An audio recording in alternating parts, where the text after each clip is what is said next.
This episode of Geek's Guide to the Galaxy is made possible thanks to support from listeners like you.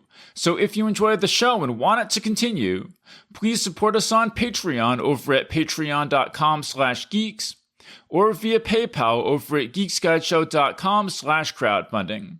And I want to give a special thank you to Scott, who just signed up this week to support us on Patreon.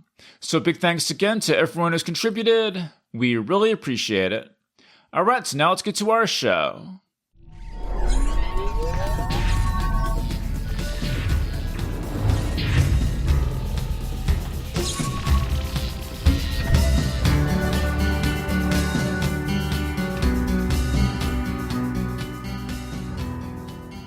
Hi, I'm David Barr Kirtley, author of the book Save Me Please and Other Stories, and welcome to episode 592 of Geek's Guide to the Galaxy. Today on the show, we'll be discussing the first 8 stories in the book The Best of Greg Egan, which recently appeared as part of the SF Masterworks series of science fiction classics. And those stories are Learning to Be Me, Axiomatic, Appropriate Love, Into Darkness, Unstable Orbits in the Space of Lies, Closer, Chaff, and Luminous. And this will include spoilers for all of those stories, so just be aware of that. And I'm joined today by my good friend Anthony Ha, making his 31st appearance on the show. His short fiction appears in Lady Churchill's Rosebud Wristlet and in the chapbook Love Songs for Monsters. And his story A Brief History of the Afterlife recently appeared in the March-April issue of Asimov's magazine. He currently works as weekends editor at TechCrunch and is a co-host of the podcast Original Content. So, Anthony, welcome to the show. Thank you so much for having me back. I am very excited to be here. Okay, so let's start off and have you tell us about how big of a Greg Egan fan you were going into this episode. I would say that Greg Egan was someone I admired but wanted to know more about and read more of, and that was part of why I was eager to say yes. It was less that I was like, oh my God, he's so amazing, I'm just desperate to talk about him, but more like, oh, I'm actually excited to read more of his work. I think particularly in the 90s when he was, winning awards and being published pretty frequently in Asimov's, I think I read a handful of his stories, and even more than the stories, I was aware of him as somebody who just, I think editors and critics always spoke about really admiringly. And then I sort of lost track of him. And then in the last few years, I think partly because my friend Alice is a hardcore Greg Egan fan, is just constantly talking about how amazing he is. And it seems like, he's been putting out more short fiction again. So he's I'm like, oh yeah, this is a good time to come back to him. Yeah. I'll say I'm not a huge Greg Egan expert or anything. Like you, I've definitely read some of his stories in Asimov's back in the day. Like Oceanic, I'm 100% sure I read that one. We'll get to that in our next batch. Some of these I'm pretty sure I read before as well, but I've never read any of his novels. But I just sort of knew him as a, he just has a reputation as being, a hard science fiction writer, like the hardest of hard science fiction. So that's always intriguing to me.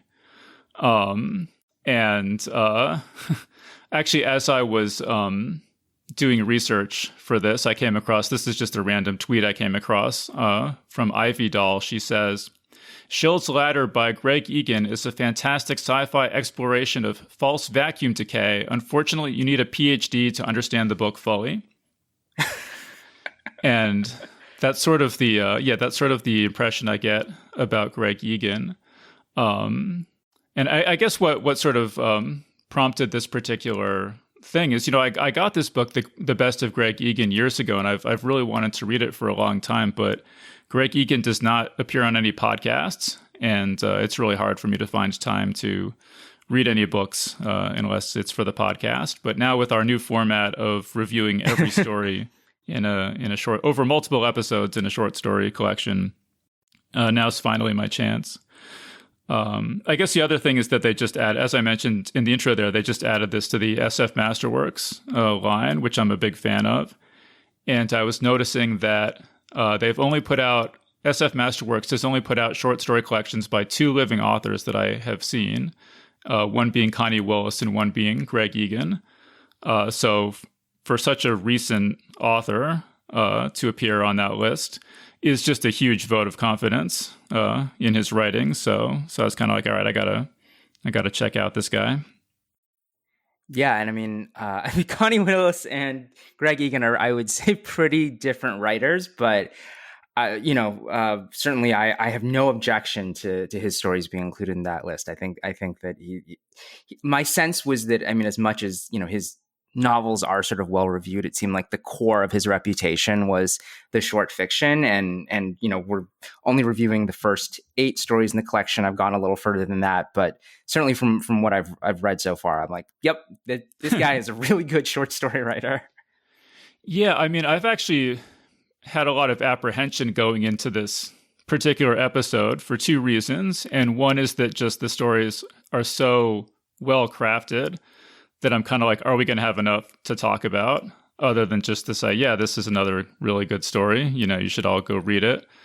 We'll try to make it more interesting than that, but that's definitely something I've been a little worried about. And then the other thing is just, these stories are so intricate and complex that reading 8 of them over, 2 weeks or whatever, and then trying to remember all the details of all the stories, I've been a little nervous we're not going to be able to get all the details right. But we will do our best. But do you share those apprehensions going into this?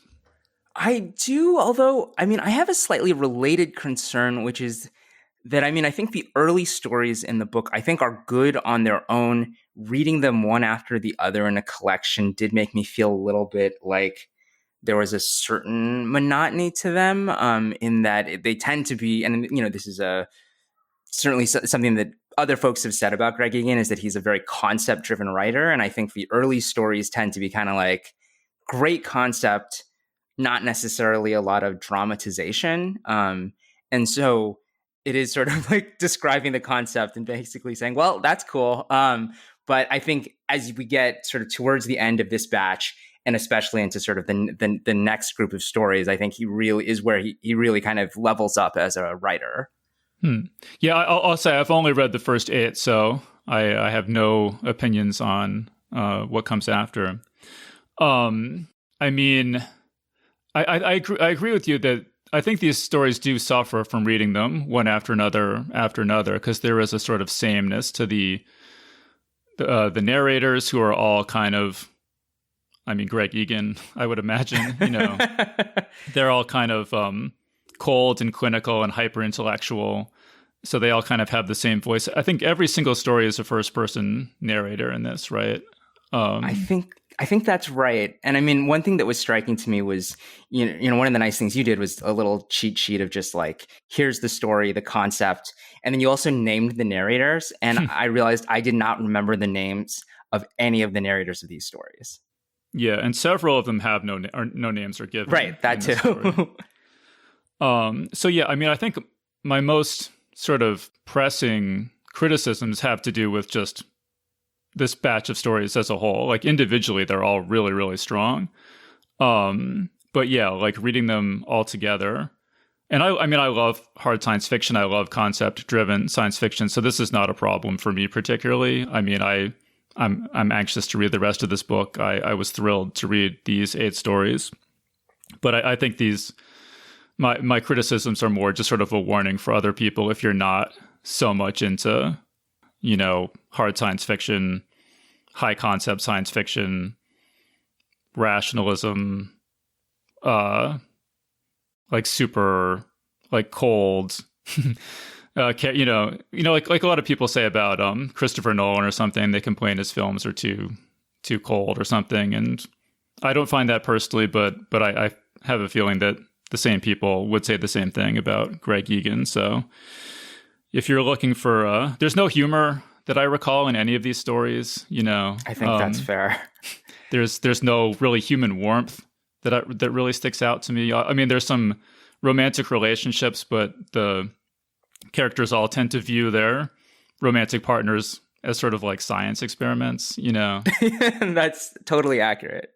So yeah, like if depending on what you're looking for, this may not be an author for you, but it's definitely an author for me.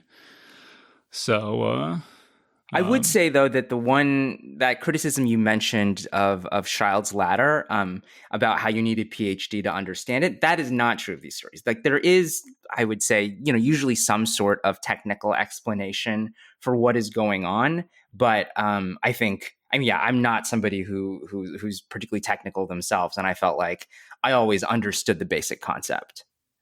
Yeah, well, I think 6 of these stories are more or less straightforward than any smart reader, even if you're not really into science fiction, would have no trouble getting into them. I think there's 2 that if you're not someone who likes science fiction, you might kind of stumble over, and we can get to that. But yeah, I guess the other thing I'll mention is that, when I said that Greg Egan doesn't do podcast interviews, he is super under the radar. There are no pictures of him on the internet. He has never appeared at a convention or workshop. He's never done a book signing. He's never appeared on there's no audio or video of him on the internet at all. What is known about him is he lives in Perth, Australia. He was born in 1961, and he holds a bachelor's degree in mathematics from the University of Western Australia. And that's basically it. There are some interviews. He has a website that I haven't delved into in extreme detail, and there is a number of text interviews, where somebody, I assume, emailed him a set of questions and he wrote responses back. So maybe there are some more biographical details that you can glean from those. Hopefully for next time I will have had a chance to review all that stuff. But that's basically it. He's a pretty mysterious figure, our Greg Egan here. Right. Although he doesn't seem, again, I also haven't gone super deep into this, but just from poking around, it seems like it's not like he has this reputation for being super curmudgeonly or anything. He just seems extremely uninterested in sort of being a public figure or the kind of PR machinery of promoting a book or promoting himself as a writer. And so he just kind of is close to that sort of platonic ideal of, I just write the stuff and I put it out there, and if it doesn't need, if that means that I'm not a New York Times bestseller, that's totally fine. I'm projecting a lot here. I don't think these are things he said explicitly, but I don't know. There's something that seems very kind of admirable or even sort of monastic about how he approaches writing. Yeah, but I do think that he is not as well known as he could be if he were. That's true. The life of the party at, science fiction conventions or whatever. On this, I've been doing this science fiction podcast for 15 years. And I remember Abby Goldsmith one time, I distinctly remember her mentioning his novel Diaspora. But other than that, I can't think of if Greg Egan has ever come up on the podcast before. And I feel like if I were to, I have not done this, so I could be wrong, but if I were to poll my friends, half of them would say they had never read Greg Egan, or maybe they had read one of his books or something like that. And the other half would not really have a clear idea who he is. So, if you put his the extreme amount of regard he commands among hard science fiction fans and critics, that does not, as far as my impression anyway, translate to widespread name recognition. Or at least I think probably name recognition he has, but not necessarily lots of people reading his work. Yeah, I think that's totally fair. And it's interesting to compare him to, I think I was just, before jumping on, I was rereading his entry in the Encyclopedia of Science Fiction. And one person they compare him to, which I also sort of connect him to in my own head, is Ted Chiang, sure, who is, also just this very rigorous short story writer. And in some ways you would think of Ted as being even less commercial in the sense that he hasn't written any novels.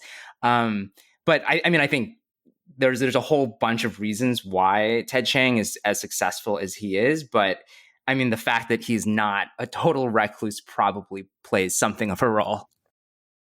Well, yeah. And Ted, certainly does not court the limelight. He's sort of famously sort of apathetic about winning awards and things like that. But he does, he's way more out there than Greg Egan in terms. I mean, like I've seen him in person numerous times. I think if big publications reach out to him for an interview, he's likely to do it. So yeah, like I would have thought of Ted Chiang as being a sort of like, not seeking the limelight kind of writer, but then Greg Egan comes along and is like taking that to a whole other level. And I think my impression anyway is that Ted Chiang is much better known than Greg Egan is. And so, yeah, I think that his, at least dipping his toe into, the publicity world, plays a role in that. Yeah. I don't think there can be any doubt that Ted is a much more famous writer than Greg Egan is. And again, maybe Egan feels totally fine with that he's sort of like, this is, the exact level of fame that I want. I get to put my books out. It seems like, I think some of them have gone in and out of print and he hasn't necessarily won as many awards as you would think, given his, acclaim and longevity in the field. But maybe he's like, this is fine. This is the writing career I want. Or maybe he secretly is sitting in Perth and resenting everyone else's success. But if so, there are things he could do to change that. Yeah, he could come on this podcast. That would skyrocket him onto the New York Times bestseller list overnight. I can only imagine. Do it, Greg. There are two other science fiction authors who issued the limelight to the same degree as Greg Egan that I can think of, which is James Tiptree Jr. and Cord Wainer-Smith, both of whom it turned out were CIA agents. So, not saying anything, but but the other thing, I guess I did. I don't know if this is accurate or not, but I saw that Greg Egan has been it says online anyway that he's been a full-time writer for decades. So he's apparently selling enough books to make this his full-time job. That again, really surprises me. Again, I don't know. That's I don't know how much you trust, but his bio anyway doesn't mention. I had sort of imagined he was like a professor or something, but doesn't mention that in his. I mean, he may not want that out there if he want that affiliation out there if he is. I don't know, but yeah, a lot of speculation here when it comes to Greg Egan. It's kind of fun though. It's like, I guess if it was just like a bunch of known, like not particularly interesting facts, that's not so exciting, but he's like this blank canvas that we can project anything we want onto. Yeah. I guess the other thing I was going to mention is that there's 20 stories in this book and 15 of them originally appeared in either Interzone or Asimov's. So, so those two magazines have just been a huge part of his short fiction career. Which, go ahead. Oh, I was actually I was just thinking about this just before we started recording. I was a little surprised he's never appeared in Analog, which is the sort of like hard science fiction magazine. So I don't know. Although I should say that just looking on his website, it looks like he does have a couple recent appearances in Analog. I think after this best of came out, but almost all of this collection, this best of collection, comes from Interzone and Asimov's. Yeah. But I guess he's probably good enough. He can, pick which markets he wants his stories to appear in. So I think he probably just has some sort of personal affection for Interzone and Asimov's, I would imagine. Right. And again, like that sort of projecting this kind of artistic purity on him, maybe I just think of him as like, I don't need to like do the kind of careerist writer thing of trying to place a story in every publication so I can have that long bio. I like the editors. I feel like I reach an audience there. I'll just send it to the same place. Yep. Okay. So shall we get into these stories? Let's do it. Oh, I guess one other thing I was going to mention is that, so these stories were published in the 90s, between 90 and 95, when Greg Egan was somewhere around 30 to 36 years old. So we're getting, pretty early Egan in this episode, and there's plenty of room, I guess, in the future for these stories to get. Well, I've seen they get much longer, and I can only imagine they might get more complicated. But that's for a future episode. But I just want to note that we're talking about early Egan here. Yes, although I saw that he published some stories, I think, in the 80s. So I think when he put this best of together, he wasn't necessarily going back to like his very first stories. He did sort of presumably think that the first few years, he's like, all right, I was still kind of figuring things out, and then, you know, starts to feel good about his fiction in like 1990. Yeah, at least what I saw was he published his first story around the age of 21 or so. So I think there's a bunch. Before we get to this book. All right, but let's get into the first story in the book. It's called Learning to Be Me. So we have an unnamed narrator, and he's living in a future where pretty much everybody has a device implanted in their brain at birth, which sort of learns their brain activity and learns to mirror it. And then most people, when they're about 30, when their brain would start to like decline, you know, when they would start to, because of their age, the decline would start, they transfer control of their body over to the device, which is now, at least in principle, a perfect copy of their brain. And they have their actual biological brain removed.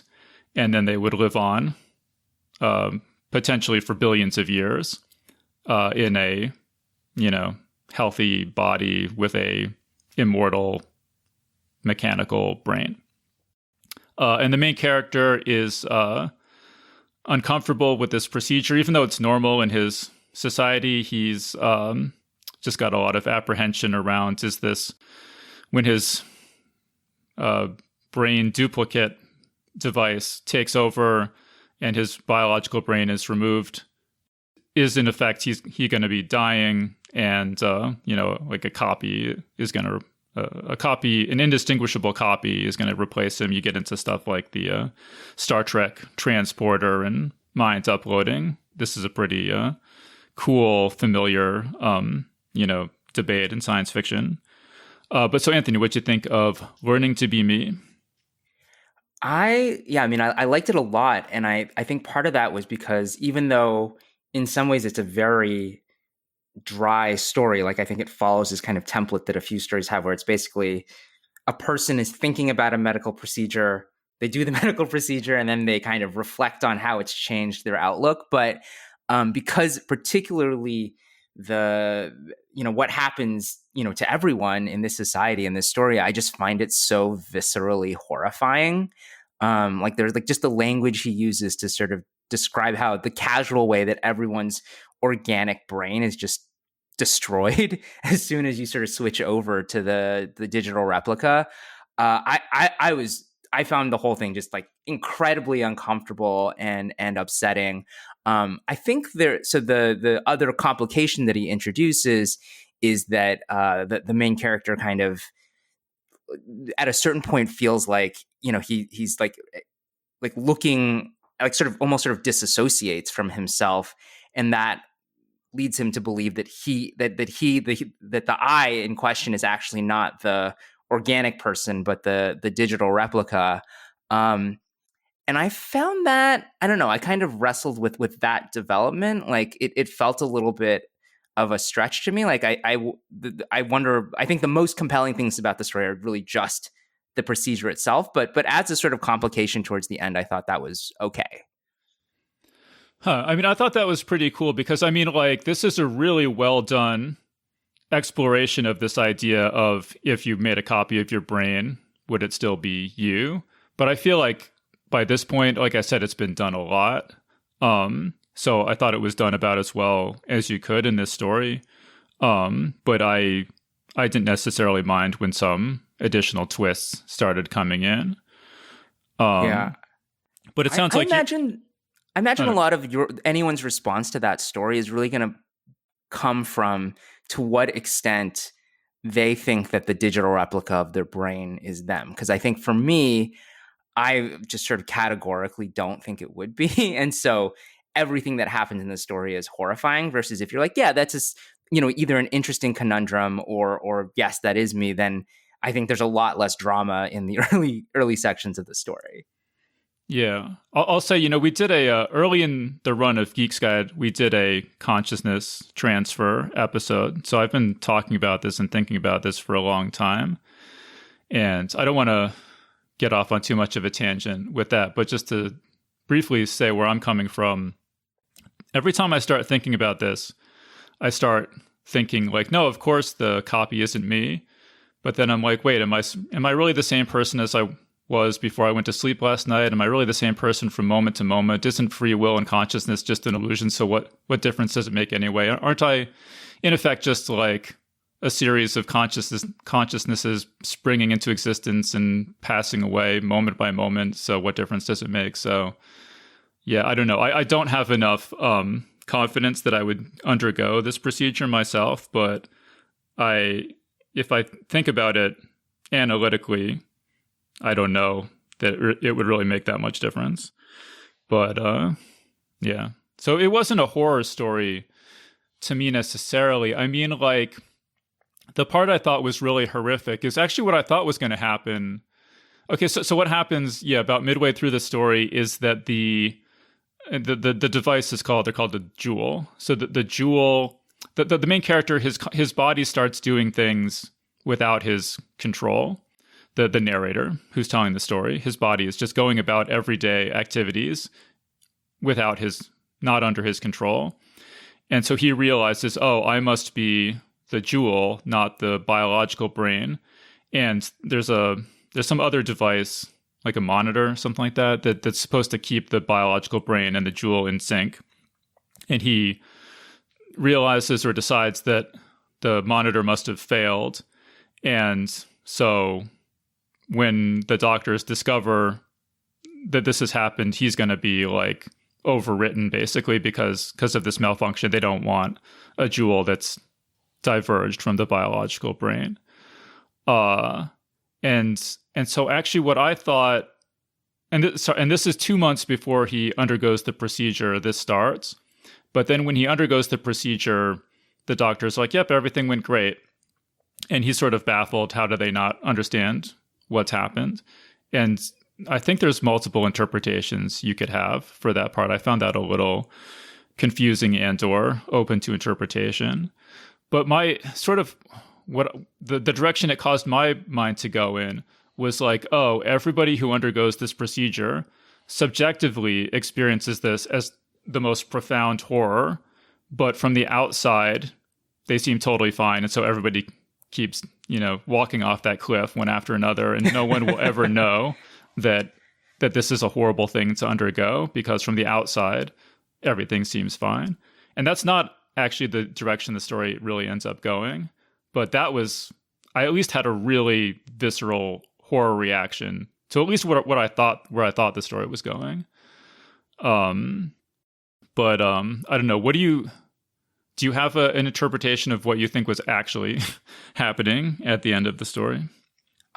So when I first read it, and maybe this is part of my resistance to the ending, was just basic confusion about like what was actually happening, which, to be fair, is I think mirroring the confusion of the narrator. But at first I thought it was just like that there wasn't any malfunction. It was just the narrator kind of going through a psychological breakdown about what was happening, but actually everything was fine, or as fine as it could be. And then so you think he had like psychosomatic paralysis or something, or right, he was disassociated from his body somehow for psychological reasons, purely psychological right, exactly. reasons. Okay, that's what I thought at first, and then as it kind of kept going, and there wasn't any sort of acknowledgement that is what had happened, then I thought, oh, maybe I misread it, and actually, he really is the replica, and it is essentially what the narrator says, that it's an illustration that, in fact, the replica and the human brain are not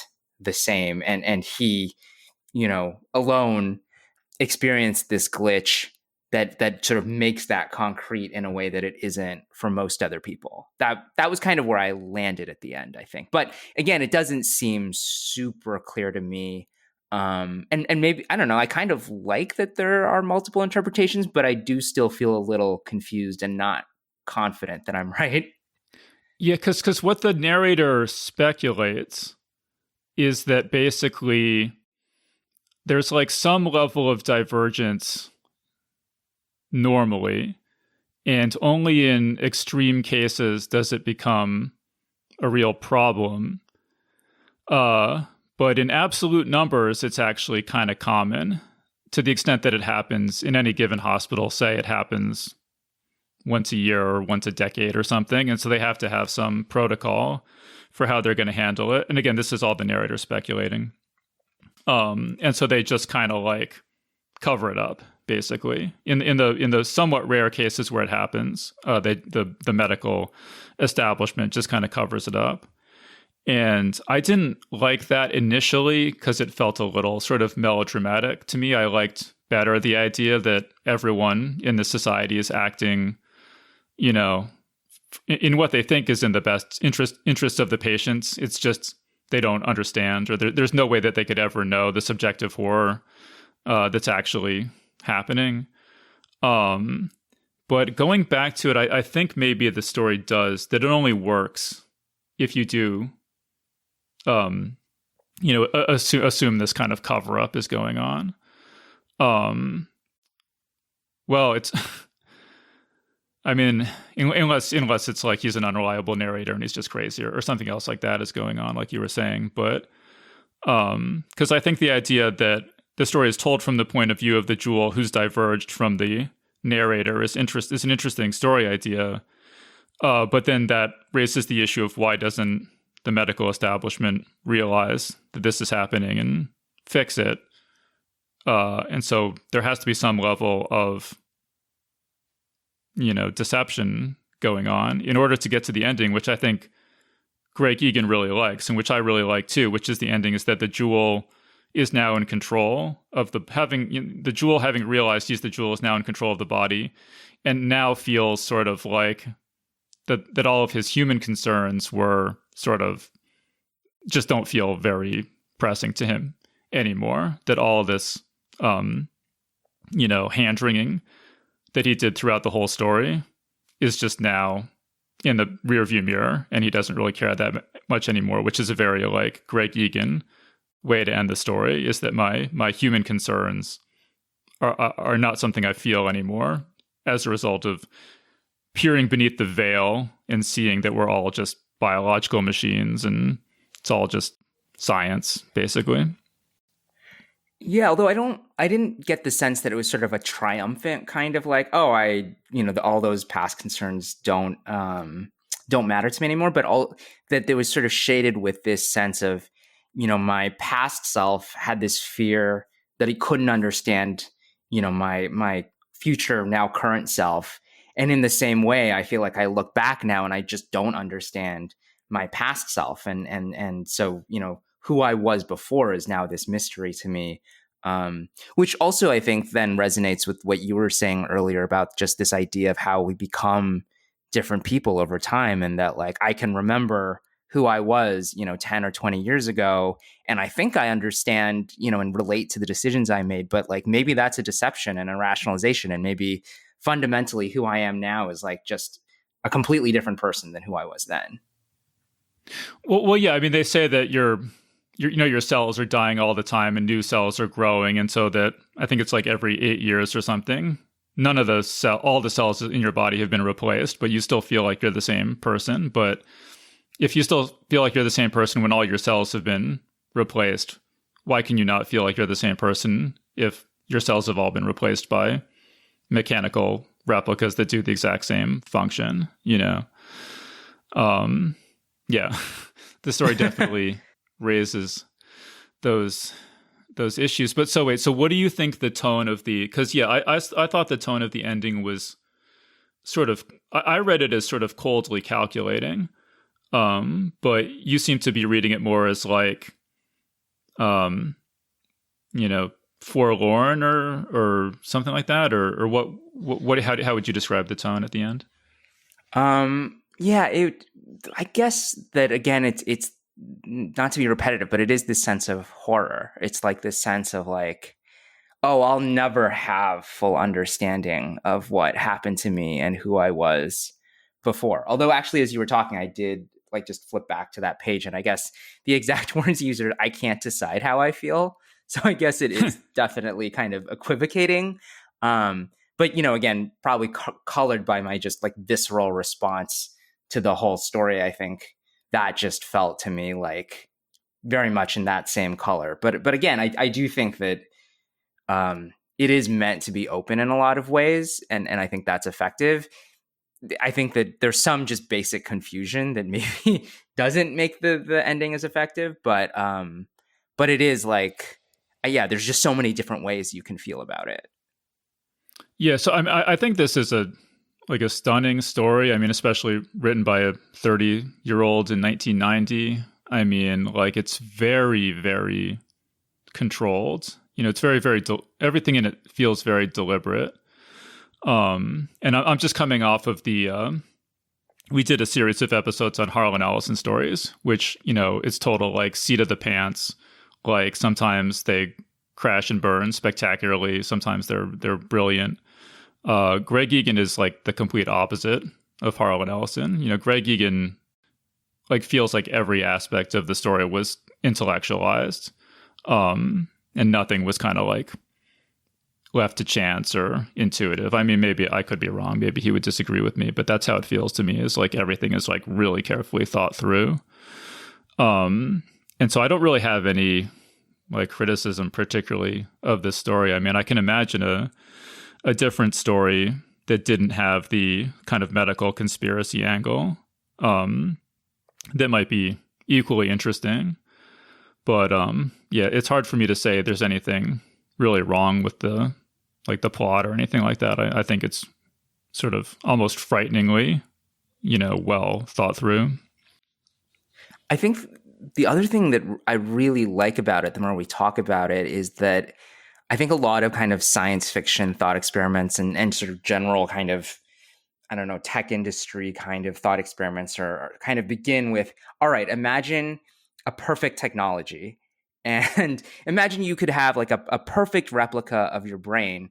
But I think, that's a sort of faulty place to start usually, because it's actually like, imagine something that works half the time. Imagine something that's like halfway decent. And I think that is sort of what he starts to gesture towards the end too, of like, actually like all these things, there is some degree of variance because you can't have a perfect replica.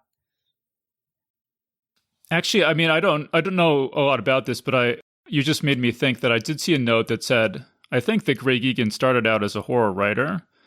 And maybe, part of the reason his stuff from the 80s isn't in here is because it's more like horror. And, he wanted the more like science fiction stuff in this book. But I mean, you can sort of see, assuming that's accurate, you can see his roots as a horror writer in these stories, and that this isn't like, as you say, it's not like triumphalist, like tech triumphalism, where everyone's like going to want this technology, it's like, and it works, it's not like a super, and I'm talking about more than just this one story here, but it's not just sort of like a melodramatic techno thriller thing where there's some like horrible secret. I mean, maybe that's what I thought it was going to be, but, and maybe that's why he avoided that direction, but it's not corny, it's like, it's horror, but the horror is very, I don't know, existential or almost it's almost like some of these stories are almost like cosmic horror in a way. But yeah, it's they're not cosmic like horror, but there's also like body horror, again, not in this sort of intensely, like doesn't feel gory, but then in these like just very clinical descriptions, both of like how the brain gets disposed of when it's switched over to the jewel, which I sort of, there's at least one other story that I've read so far, which also has like these very disturbing descriptions of like brain matter just being sort of like scraped out and like thrown away. And then also just the way people sort of talk about the decay of the brain and of the body. And it's very clinical, but also very unsettling. But, there's sort of like the two DNA strands of science fiction, the utopian and the dystopian. There's the John W. Campbell, Robert Heinlein. At least, I mean, this is maybe a caricature, but, the sort of technology is going to like solve all our problems kind of. And then on the other hand, you have Frankenstein and, technology is going to destroy us. And yeah, it does seem that Egan here is charting an interesting middle course where, the technology basically works as advertised, but maybe what was advertised turns out to be not really what you wanted, in a sort of complicated, ambiguous way. I mean, there's a very like Black Mirror in retrospect. I mean, these all predate Black Mirror by many, many years, but these could all, or a lot of these could be Black Mirror episodes with very little, modification. Right. And I mean, I think that also the horror comes from, I think this kind of conviction essentially that we're just these, biological machines who can be reprogrammed with the right chemicals, the right hormones, the right synthetic material. And I think that's kind of what runs through everything is that, I think the jewel in this case is the one notable example where you could argue the technology does not really seem to work as advertised, but for most of the others, it like does exactly what it says. But what it then sort of the philosophical implication is that yes, like you are just, this collection of like electrical signals and meat and chemicals and any of that is sort of up for grabs. Yeah, so if you like Peter Watts, you should check out Greg Egan as well. They're both sort of on that, dark biology sort of territory. Yes. And I mean, I think that some of the later stories even get into some vampire stuff, although I've never read Blindsight, but just from your episode describing the plot of Blindsight, like that sounds much more all over the place than any of these stories, which like you said, are very sort of, there's like sometimes they feel crazy, but just because the core concept is so out there, but like they don't like tend to go off in these kind of wild directions that you weren't expecting at the beginning of the story. Yeah. I mean, they basically follow a formula. I mean, that sounds sort of pejorative, but I mean, it works really well. But basically, there's a world that's basically our world. I mean, there will be like some little like sci-fi flourishes here and there, but it's basically a familiar, recognizable world. And then there's one speculative element, and then the story explores. The story is told from the point of view of a character who's focused on that speculative element. That's what they spend most of the story thinking about and dealing with.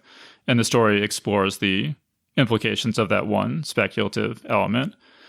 So it's a very sort of classic science fiction in that way. You're not talking about like Dahlgren or something. It's like focused on the one idea, basically, the one speculative element.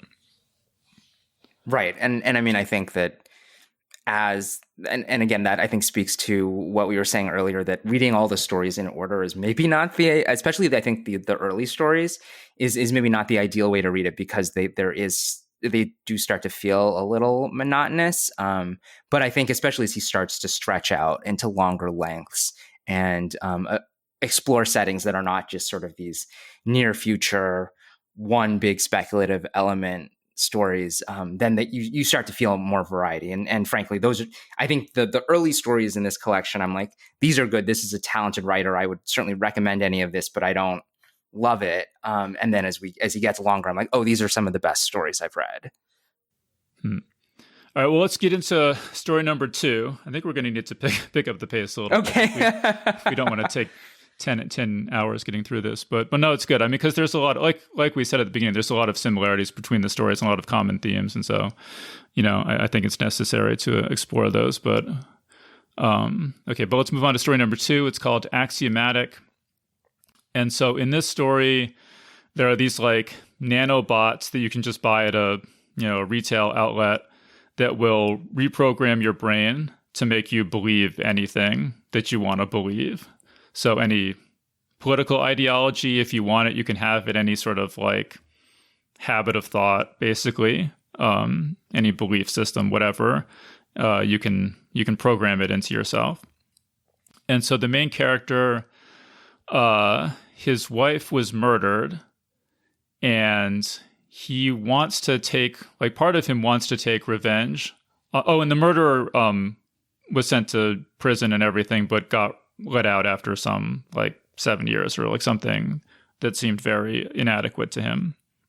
So he feels like justice wasn't done. And so he wants to take revenge, but he's also a lifelong committed pacifist. And so in the early stages of the story, he's sort of struggling with getting one of these like nanobot things to change his outlook, to basically convince himself that Greg Egan is right, and humans are just biological machines, and, like, you know, they're not special. And so therefore, what does it matter really? It's all just meat if you kill this murderer. So he does, in fact, do that. So Anthony, what'd you think of Axiomatic?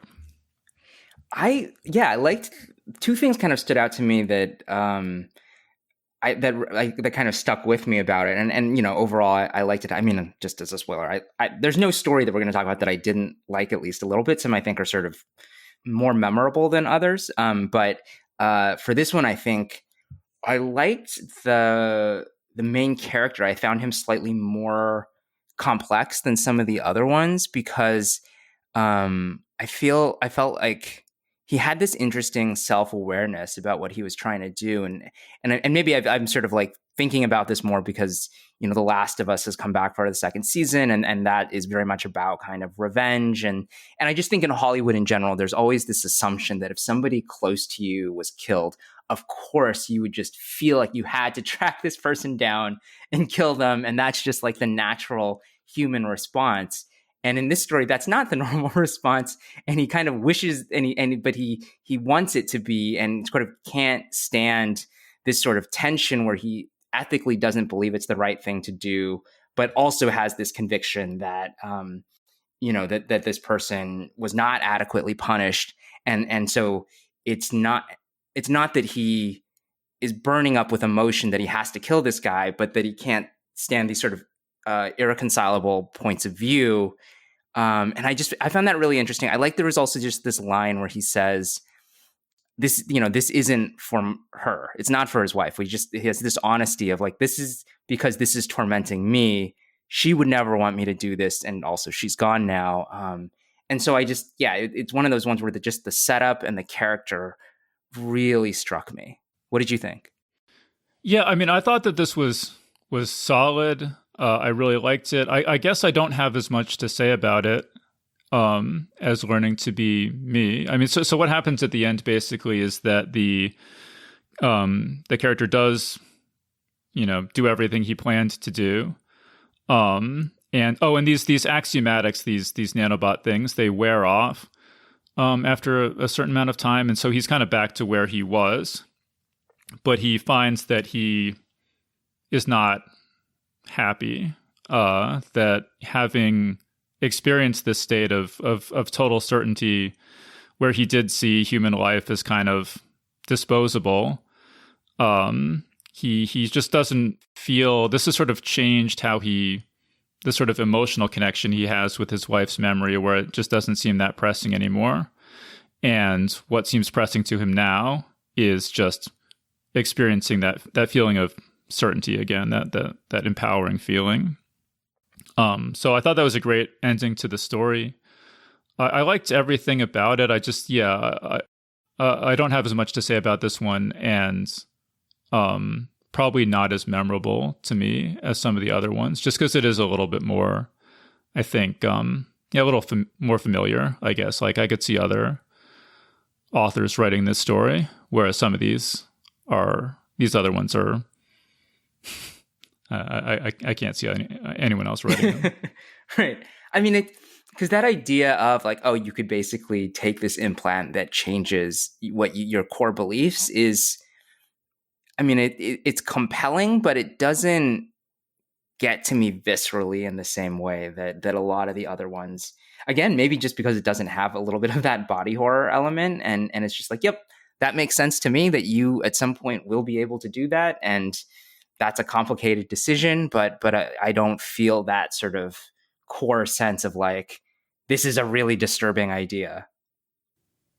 Yeah, but this idea is clearly something that really intrigues Greg Egan. Just this idea of changing your brain state through technology or through some speculative element anyway is something we're going to see again and again in these stories. So hope you like it, because you're going to be hearing about it a lot more. Exactly. All right, shall we move on to the next story? Absolutely. Okay, next one is called Appropriate Love. We are going to get into some more body horror for sure with this one. So in this story, there's a woman and her husband is killed in, I think, a train accident, and basically he's, there's no hope for salvaging his injured body, but his brain is fine. And they had signed some sort of insurance. They had some sort of health insurance plan or something that would cover this eventuality to grow him a new body and transplant his brain into it if something happened to his original body. But in the fine print somewhere, it said that it was only going to cover the least expensive, medically necessary way of doing this. And so it turns out that the least expensive, medically necessary way of doing this is this new technique that was pioneered in Europe, where they're going to take her husband's brain and implant it in her womb to keep it alive for 2 years until they can grow a new clone body for him. And she's initially repulsed and outraged by this idea, but is told by a lawyer that really, this is how it's going to work. And so she agrees that she will have her husband's brain in her womb for 2 years. So Anthony, what'd you think of Appropriate Love? I thought this was basically the most memorable high concept of any of the stories. And there's not really a lot more to it than that. It's just, I just was telling people oh my God, there's a story where a woman carries her husband's brain inside her for 2 years. And that is a concept that I will never forget. But yeah, there's not, once you know that, that's kind of the story. Yeah, this was kind of making me think of RVs by Adam Troy Castro. It's a story where fetuses have fetuses are the new normal people, and so fetuses just never leave the womb, and they have controls where they just drive their host mother's body around. It's really a really memorable sort of grotesque story, and this is definitely in that same vein. And I thought the story did a really good job of navigating the narrator's feelings about sort of being screwed over by the medical system, and then loving her husband and wanting him back, but then resenting him too for all the pain and hardships that she has to go through. So I thought it was really good. Again, I have really no criticisms or feedback particularly, except again that, so what happens at the end is that having gone through this experience, she doesn't feel the same way about her husband, and they kind of split up, I think. Again, having seen through the veil of human sentimentality to the underlying biological, mechanical reality. Which would be an amazing ending if I hadn't just seen it basically in the last 2 stories. But yeah, overall, I thought it was really good. Again, I recommend all these stories, basically unconditionally, except just, if you can space them out over longer than a week or 2, that might be a better way to read these early Greg Egan stories.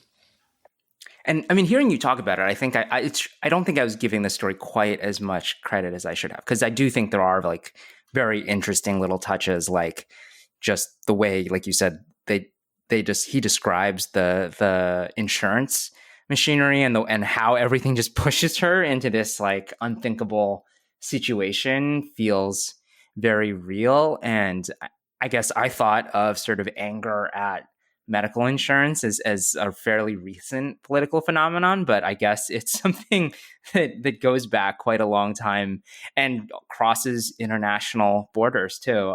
But I thought that was really well done, and just the little touch where she thought when they have sex again for the first time after he's, the brain has been put back in his clone, or put into his clone for the first time. And she thinks she's worried that she's going to have some sort of weird Oedipal feelings towards it, but it totally feels normal to her. I thought was a nice, twist as well. Yeah, actually, that just made me think, there's this phrase, burning the motherhood statement, that is very closely connected with Greg Egan. I have not been able to establish whether he actually coins the phrase or has just been a sort of vocal proponent of it and has become associated with it. But basically the idea is that the purpose of science fiction is not to affirm comfortable, what would you say? Truths that everyone kind of takes for granted. So like pieties. Pieties. That the purpose of science fiction is to... Yeah. Oh, and so the motherhood statement is just like, oh, we all love motherhood and apple pie and everything. And so the idea is, oh, well, science fiction should be about burning that stuff to the ground and making you question everything. And so, this is, a story dealing with motherhood, that literally deals with motherhood. But yeah, like Greg Egan, this is not an accident, I don't think, that in story after story, he ends up tearing down human sentimentality. I mean, I think that's a very overt or explicit project that he sees as central to the mission of science fiction. Yeah, and I think that I remember the first time I read that idea of science fiction burning the motherhood statement, and then when I started to apply it to like a lot of the science fiction, especially the classic science fiction that I read, I just felt like almost all science fiction falls short of that in some way. And reading 40 science fiction now, you can just totally see all the kind of societal assumptions that went into it that we don't necessarily share now. But I think Greg Egan actually does it. Like there are certain other societal things that maybe he carries into it. But yeah, you're just like, this is a guy who's like willing to ask these very uncomfortable questions and not settle for the sentimental answer. And often I think that's kind of what torments his characters too, is that it seems like a lot of, everyone else in these societies is comfortable sort of looking away and not thinking about the implications of what's happening to them. And then his narrators are the ones who are like, oh, like let's really think through what's going on here. Yeah. And I don't know exactly, but I wouldn't think that in science fiction in the 40s, that burning the motherhood statement was hugely front of people's minds. I mean, the phrase itself is variously attributed, in my experience, to either Greg Egan or Bruce Sterling, and sort of associated with the Turkey City Lexicon and the sort of Texas area workshop that produced it. And I mean, I'm sure that idea goes back farther, but I think it really, I would think of it more as like a somewhere between new wave and cyberpunk idea in science fiction. And yeah, I mean, if you're going back to like golden age 1940 science fiction, there's a lot of just baked in, America in space is good kind of ethos to it.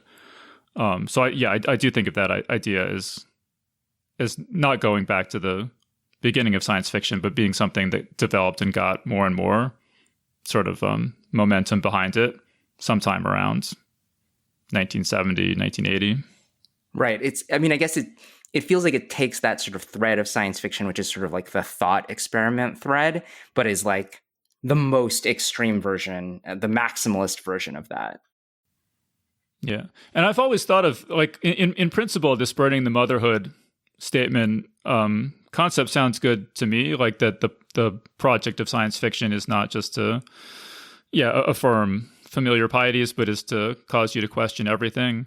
But I do wonder, reading all these Greg Egan stories back to back, if there is something to be said for sometimes affirming the motherhood statement for the sake of variety or surprise in a story, if nothing else.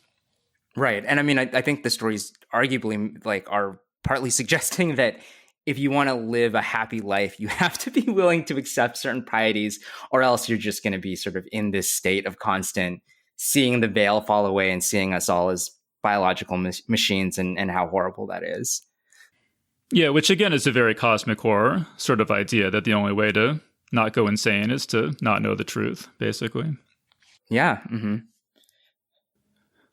All right, let's go on to our next story, Into Darkness. So yeah, this is a bit of a departure. This does not involve some new like medical technology or anything like that. This is a very novel, somewhat hard to picture / explain speculative premise.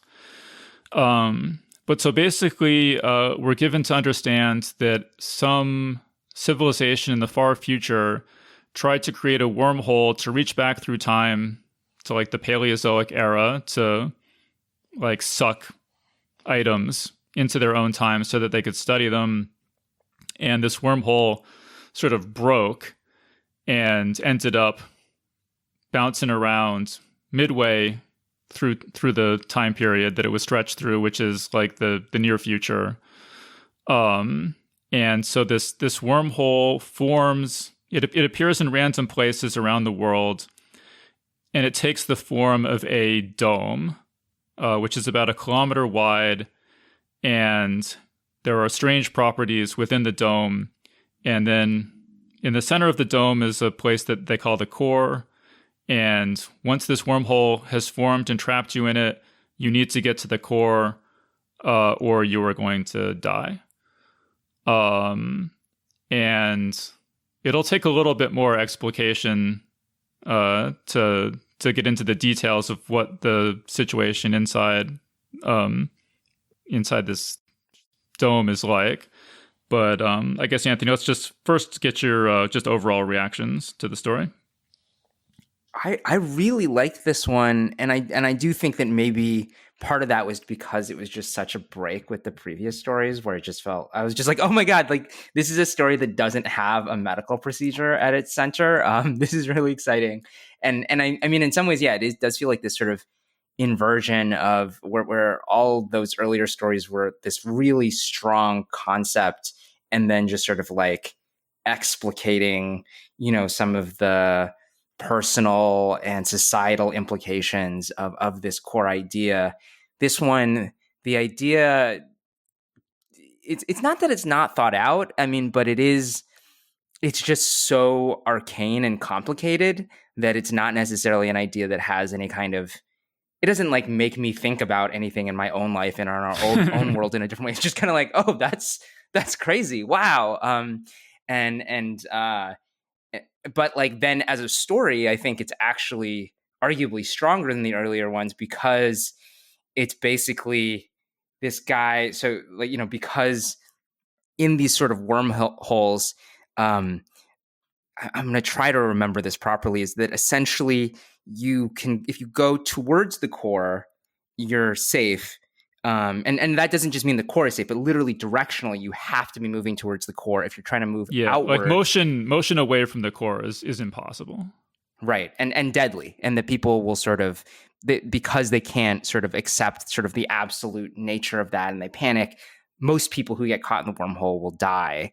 And then also there's like this weird principle of light. Where basically you can like look outward away from the core and you can see everything, but you can't move in that direction. And then you can move towards the core, but no light is sort of escaping from there. And so you're as the title says, you're kind of running into darkness. And so you've got this character who's volunteered basically to do what he can to save as many people as possible. And you kind of just follow him going on this run through the wormhole. And I just found it really thrilling and exciting. Yeah, I love the concept. It's obviously unlike any other story I've ever read. And yeah, and there's just like all sorts of horrifying implications where, you're trying to get to the core and you'll just walk into the corner of a house and you're stuck because you can't go backwards because it's impossible to go away from the core, but there's a corner in front of you and you can't get through it, so you'll just die there. And as these implications of this idea are sort of unfurled, it's just sort of one like horrific epiphany after another. So yeah, I thought the concept was stunning. I actually, as a plot, I actually had more problems with this one than the previous ones. But it sounds like that wasn't you thought the plot was stronger, did you say, than the other ones, or? Yeah, I mean, I guess in the sense, not in the sense that it's a particularly complex plot, but it's just, it feels like something where he's actually like dramatizing something, as opposed to, I think in some of the other stories, they feel like they're basically just conceits and then people thinking about the conceit, which is a little bit unfair. I mean, there's somebody who gets shot in Axiomatic. There's, stuff that happens in these stories, but it's a lot of thinking. And so just in the sense of like, there's, to be sort of crude, like there's action, and it's a kind of action that I've not seen in any other fiction. And so I think when I talk about plot, that's what I mean, not in the sense that it's like this very intricately plotted thing, but just like that it's somebody, like from the beginning of the story, somebody's in motion, and it's, incredibly high stakes, and also in this very unfamiliar environment. Mm-hmm. I mean, I felt like, this is just a matter of taste, but I felt like we could have used a little bit more characterization of the narrator. Like, you don't need it. It's an action kind of story, but I felt like we know almost nothing about him. I think he's maybe a teacher.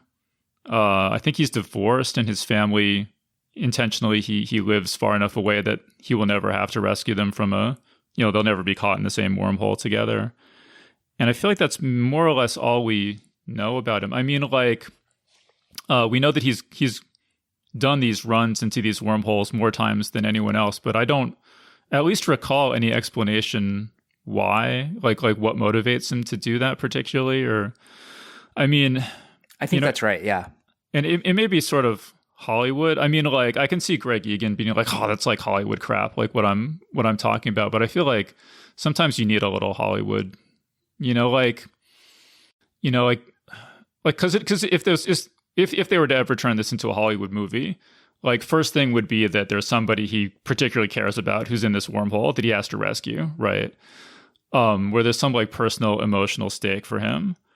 And then we would also like I feel like if almost any other author were telling this story, the story would cut back and forth between the characters in the wormhole, and then we're seeing like what was going on in his life before the wormhole, and there would be some contrast where it's not the whole story. It's like this weird, hard to visualize, concept, but there's some grounding. And I don't know if we need like a ton of that, but I felt like we maybe needed a little of that, because I felt like by the end of the story, I wasn't sure. I wasn't sure. I felt like I really knew who this character was, or related emotionally to him that much, even though what he was doing was really cool.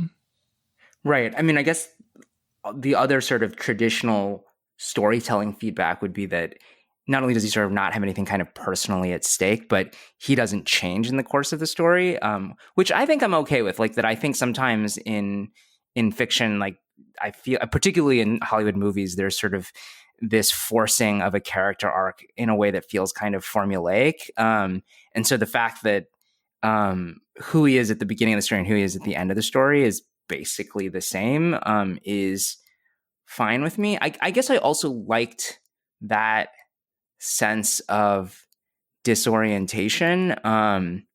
like that the story starts with him getting called to that this wormhole has appeared, and they're like rushing to get there as quickly as possible, and he runs in, and so the whole time it's kind of the prose equivalent of kind of like just cutting into like into the middle of the action, and I think that was really effective to me. But yeah, I mean, it's true that I well, don't it's think like Children of Men, or like one of those movies with like a really, really long single take things where, the character's just running around, having awesome action stuff happen to them.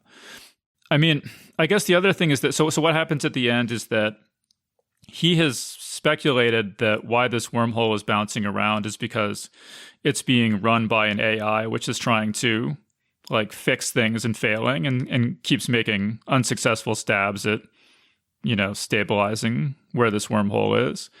And so toward the end, he just sort of randomly comes across this crystalline entity hanging in the air and blows it up. And then when he gets to the core,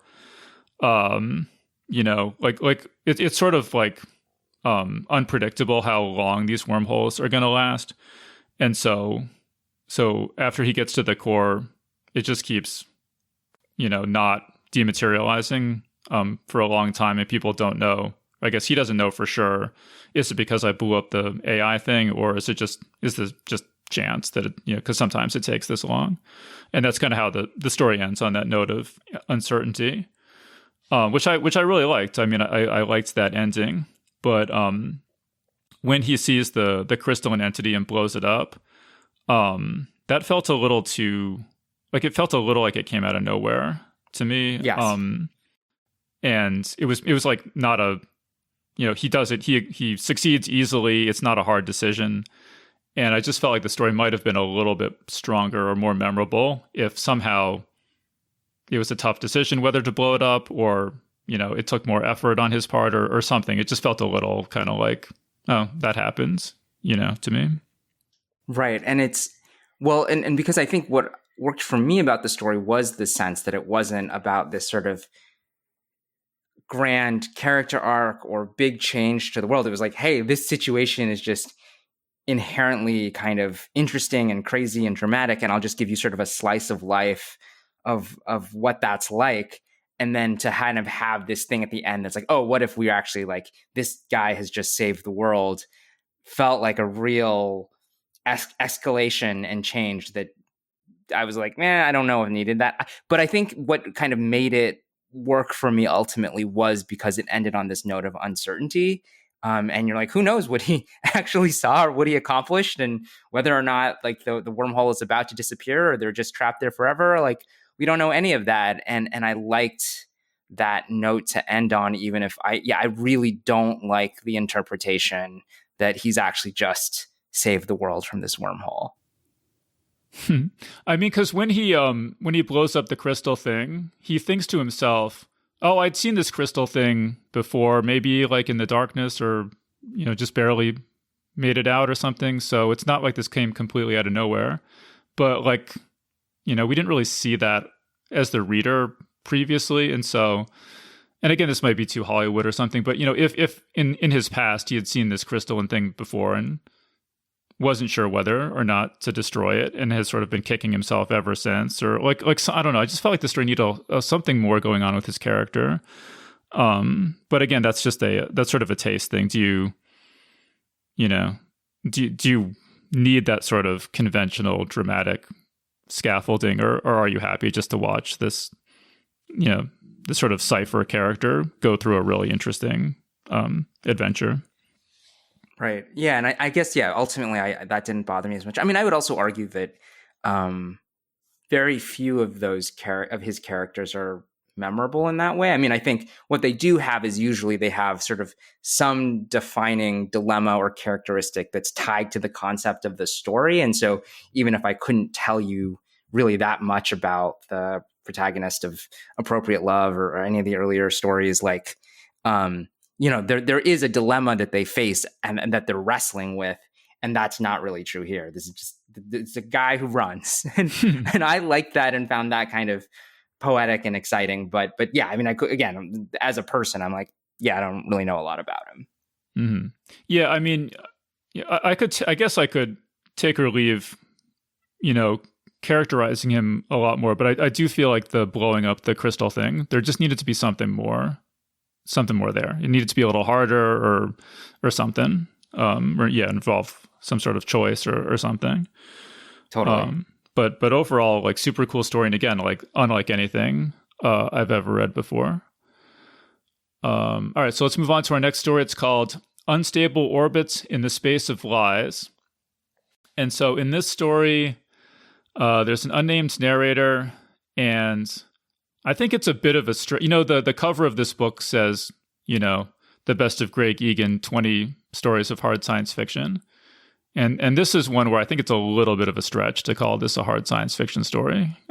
This is a somewhat improbable, in my opinion, world here. But so anyway, so in this world, for some unstated reason, within the last, I don't know, a couple of years, I guess, I'm not exactly sure, humanity developed this sort of like mass telepathy, and people broadcasting their thoughts had the effect of basically sort of like whatever worldview was being broadcast the most in any locale became dominant and sort of infected everybody. And so you have these pockets of people who all share the same ideology. So there's like a rationalist pocket and like different religious pockets and things like that. And if somebody gets too, and they're called attractors, these like clusters of people. And if somebody gets too close to one of these attractors, someone who's not part of it gets too close to one of these attractors, they are helpless to also subscribe to the dominant ideology. And so most people are now part of these clusters, these attractors, and then you have these wandering, vagrant kind of people who don't want to be part of these, who don't want to get like subsumed in these group mind things, and they have charted like particular courses around the city where they sort of bounce between, they go between the attractors and sort of bounce from one to another so that they get close enough to get by before the influence of it becomes overwhelming, but they're able to sort of escape its orbit. So that's the basic premise of the story. And so the main character and his girlfriend have been doing this for a couple of years, sort of circling the city, hoping that they will someday find a way out of the city. But so far they haven't found one. There seems to be no way to escape permanently from all these attractors. So Anthony, what'd you think of Unstable Orbits in the Space of Lies? I mean, I enjoyed reading it, but I think, it's one of the ones that I didn't like quite as much because I think it's such a rich idea for a setting, and the short story format feels like I mean, when just hearing you describe it, I was like, man, I want to see all these different adventures that people could have as you're trapped in these different belief societies, and instead it's sort of sketched out fairly quickly. And there's a reasonably interesting story about the relationship between the narrator and his girlfriend, and then also some of these revelations about sort of that they thought of themselves as these independent thinkers who were free from any of these, particular, they hadn't gotten trapped in these communities. But then somebody basically convincingly says, actually, if you look, we are our own community that we've become trapped in, but instead of sort of all, congregating in this one, neighborhood or whatever, we've kind of have these well-worn paths all through the city, and we're sort of trapped in our own way.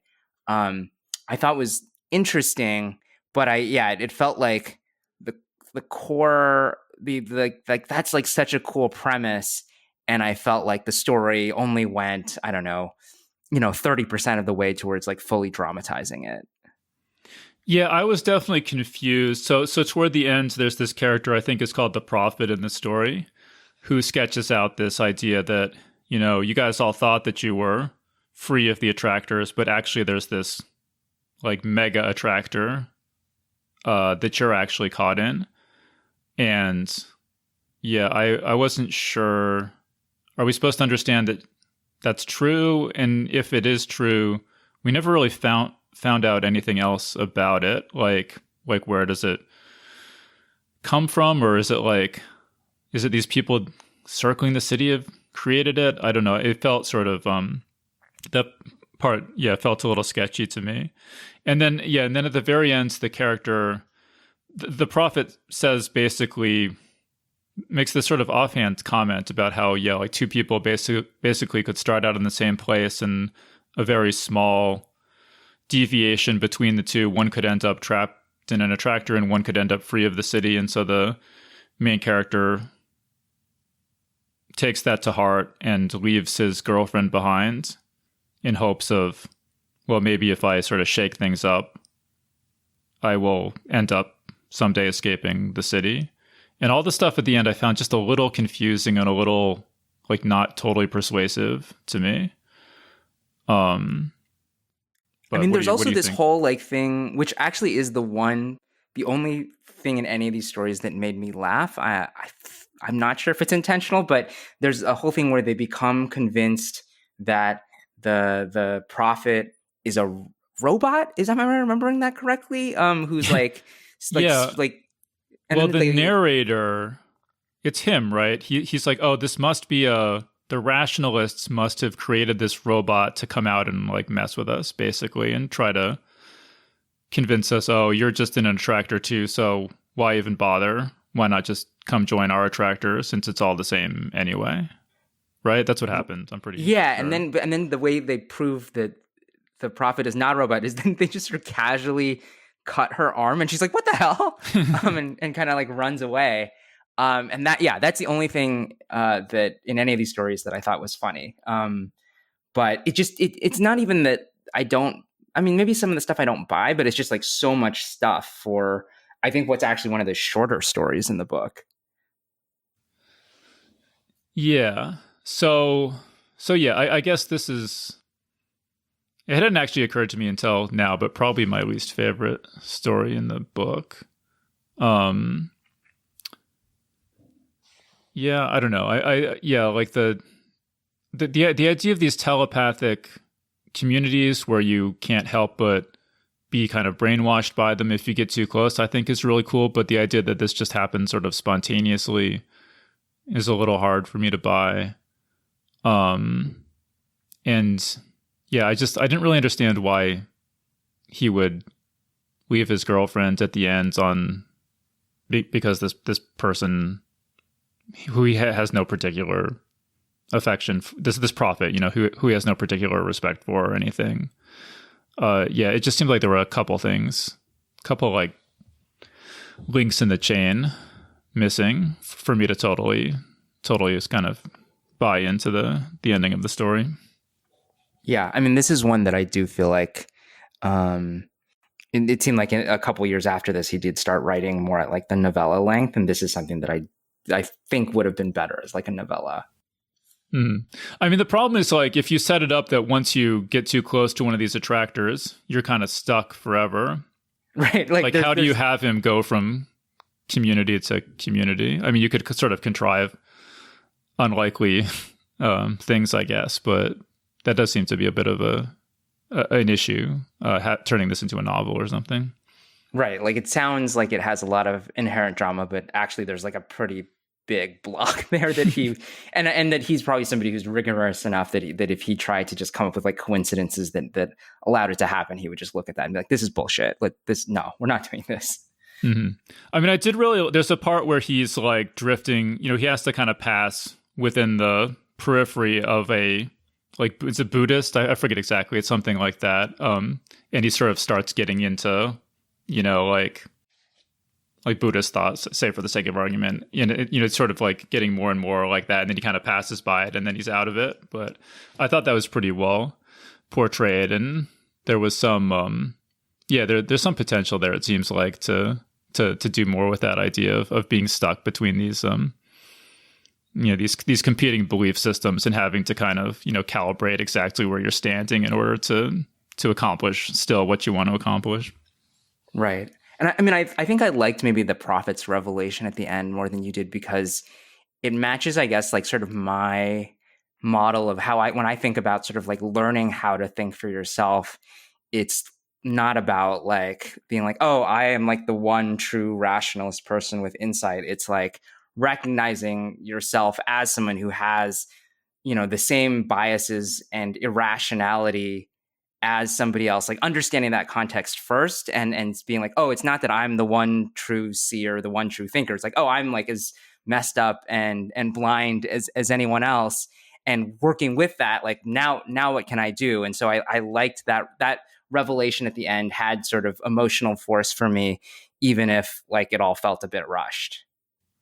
I mean, I thought the idea that, oh, we've been an attractor, a different kind of attractor this whole time was a potentially interesting idea. I just felt like the story didn't explain it or develop it enough for it to be satisfying to me. It was kind of like, oh, that's weird, and then the story's over, kind of. And I at least wanted some more explanation. I mean, do you feel like there? I'm correct that there really was no explanation. There's no explanation for any of it. And I guess like even an explanation I don't need, but like an exploration, like some sense that it meant something beyond just, hey, that's a cool idea and it's potentially a path out. Even though, again, I don't really fully understand why that, opens up the opportunity for him to potentially escape. Yeah, because actually, I mean, there's different layers to this, but the prophet actually says, like, there's no way out. Like, by this point, this setup has been in existence so long that anyone who was ever going to get out would have gotten out by now. So if you're still going around in these circles, like, just give up. It's not going to happen. And then the main character is like, oh, I'm going to take like half of what she said and disregard the other half. And just, yeah, all that stuff just got kind of murky to me. I mean, maybe it makes sense, but just my experience reading the story was like, I'm just a little like confused and unpersuaded at the end of the story here. Yeah, I mean, again, I think maybe I found some of the underlying ideas slightly more compelling, but I think we both agree that sort of as a story, it doesn't fully work. Mm-hmm. All right, let's move on to our next story, Closer. So in this story, the narrator has a girlfriend, and this narrator is just absolutely obsessed with the idea that you can never really know anybody else, that everybody else is just kind of you can never know what it's like inside somebody else's head. And, he just feels this desperate need to like connect with other people and understand their perspective from inside their head, the way that they experience it.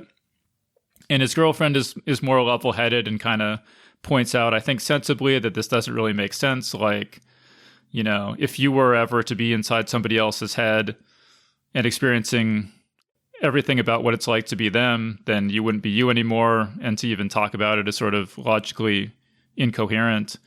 But he's really committed to this idea. And so she sort of accommodates him in various ways. And this is actually, the story is set in the same universe as Learning to Be Me, with the jewels that all your brain patterns are sort of mirrored on these jewels in your brain. So they're able to fairly easily transfer their consciousness into different bodies and robot bodies and different genders and all sorts of things like that. But all of that is just kind of prelude to the big experiment that underlies the story, where they're going to try to get as close to experiencing what the other person experiences by both transferring their brains into robot bodies, identical robot bodies, into identical rooms. And both of these robot bodies will be a merging of their consciousnesses and experience exactly the same thing for like a couple hours, I think. And this will be the closest that they could ever get, practically speaking, to understanding each other from inside each other's heads. So, Anthony, what do you think of Closer?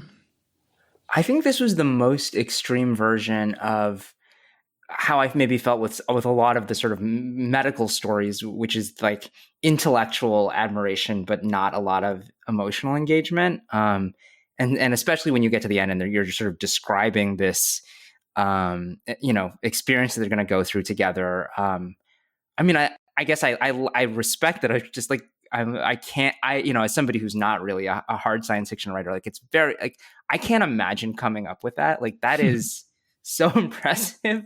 But it's also like so removed from like any experience I can imagine.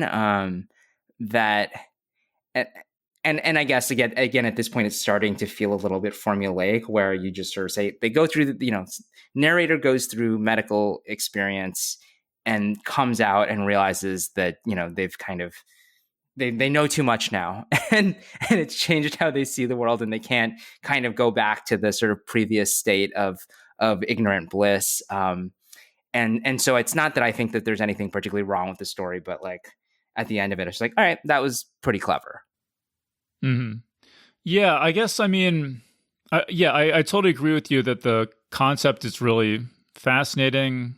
When we got to this experiment with the two robot bodies and everything, I'm just like, man, this is so weird and cool. I'm definitely curious to see what happens. I did have a lot of trouble relating to the narrator. You maybe picked up from my synopsis there, his obsession with like, oh, I got to know what it's like inside somebody else's head. I don't know, doesn't move me particularly. I mean, I feel like I can kind of imagine what it's like in other people's heads, and that's kind of good enough for me.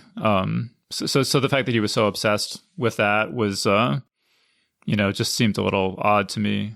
Right, and that the experiment at the end is so extreme that it sort of illustrates how like fruitless that desire is, because it's like not that you get to know that it's somehow not satisfactory just to like get all of her memories and be like, oh, this is what it was like for her to experience, meeting me for this first time or whatever. But like, I want to like be literally in this almost featureless white room for a certain period of time, experiencing literally something that's indistinguishable from her experiences. Is just, it feels so like it's like the most logistically rigorous version of that idea that also like seems completely valueless. Like I don't know what I would get out of that. Well, also he almost immediately starts thinking of ways to subvert the experiment and break the synchronization between the two robots, and this story goes into quite some detail about that, and which was kind of interesting. But it seems like this character was so. It didn't seem like that's what this character would be interested in doing. Like, it seems like that defeats the whole. That would just break the experiment and not get him what he's been after this whole time. So yeah, and then the ending. Yeah, it's like the same ending. There's a lot of these other stories. So I don't know. Like I said, I was sort of, I was fascinated the whole time I was reading it. But yeah, thinking back on it, I'm kind of like, yeah, it's sort of, it's a Greg Egan story. Has like the same strengths as a lot of the other ones that we just read. Right, and I mean, I think we were talking about Into Darkness and like if there was sort of a more conventional Hollywood version, and certainly this is a story where like I felt no investment whatsoever in whether or not the narrator and his girlfriend stayed together. And I think that's fine. But like, it is something that's just like not interested in sort of the conventional emotional stakes at all. Yeah, which I think is maybe an issue. I mean, like, yeah, like if the ending of the story is that the narrator breaks up with his girlfriend and you don't care, that does seem to be a problem to me. Yes, I mean, it's certainly that is one of the reasons why I think it's definitely on sort of the lower end in terms of how I think about the stories in this in the section we've read so far, and I think it's on the one hand I think again sort of projecting, but my sense is that if we were to bring it up with Egan, he would be like, well, yeah, I'm not interested in like making you care about whether or not they stay together. So this may be the story that does exactly what he wants, but it is not a very dramatically satisfying story. I didn't get a chance to delve into this very deeply, but I did see a quote from him where he said, in his opinion, a science fiction story can either be about the idea or about the characters, but trying to do both kind of just dilutes. They dilute each other if you try to go too heavy on both of them. That may be an unfair paraphrase, but this is so. I'll come back to that maybe in our next episode on Egan. But I think you're right that this is, probably deliberate, or this is a deliberate approach to focus on the what I think he would see as the actual interesting stuff, which is the ideas and all the like making you care about the characters as people. Is maybe just weakens the story for him if it just distracts from what's actually really interesting. Yeah. And I mean, I don't know, on some level I think I agree with him that like especially at the short story length, like you got to kind of focus on like one thing, and then there's other stuff that you do in order to create dramatic interest, to create believability and all of that, but at the end of the day, like if you're trying to have like a full rounded character with a full arc and a really like, compelling science fictional concept, and like, like other, and a fully developed plot, like I don't know that there's really room for that. And so I think there is something smart about just being like, what is it that I really care about in this story? But again, that said, I think, it sounds like Closer didn't really work for either of us. Again, at least not, I don't think it's a bad story. I would still tell people to read it, but it doesn't really stand out to me. Yeah, well, I mean, I think the thing is that it doesn't really stand out compared to the other Egan stories, but like they're all so compelling in a way, like with the Harlan Ellison stories. I'm like, this ending just doesn't work. He should have rewritten this ending. It's bad. I would never say that about any of the Egan stories. Like nothing about them is bad in that way. But there's ways they could be tweaked to be more to my taste, and for what it's worth. I mean, there is an issue too that if you were to, you couldn't make me care about these characters more without making the story longer. And just as an artistic choice, you might not want to make the story longer, but also just, like selling a 5,000 word short story to a magazine is like 100 times easier than selling a 10,000 word story to a magazine. And this is why, like a lot of people say the novella length is the perfect length for science fiction, but it's almost impossible to sell a novella. But a novella length does give you enough time to both explore a science fiction premise in some detail and give us well-developed characters that we care about emotionally. But if you're aiming for a short story length, it's not an unreasonable choice to pick one or the other. But I feel like, if I were just reading an anthology of stories by different authors and I read Closer, I'd be like, wow, that was a really cool story. I was, those were cool ideas. I was really intrigued. It's really just, having it in with all these other Egan stories, particularly reading it second or like third to last, whatever. I think it's I've already seen the same or similar themes and characters and ideas and everything. So I think it definitely, suffers from that. Yeah, I think you're right that if I read it somewhere else, I would have been impressed with it. And I think the concept is like pretty cool and like compelling and memorable. Just that's true of all the stories here. And this one just sort of had less dramatic interest for me. Mm-hmm. All right, well, so let's move on to Chaff. Okay, so in this story, we have an unnamed narrator, and he is either, this was a little confusing to me, he is either a DEA agent, Drug Enforcement Agency agent, working in some sort of like black ops, top secret capacity, or he is some sort of corporate mercenary impersonating a DEA agent. But in any event, he's some dangerous operative. And in this world, so a bunch of drug dealers in South America, they attracted a bunch of like scientists and biohackers and hackers and people like that who created this sort of genetically engineered jungle, which has resisted any sort of attempt to eradicate it, by the government. This is on the border of Colombia and Peru.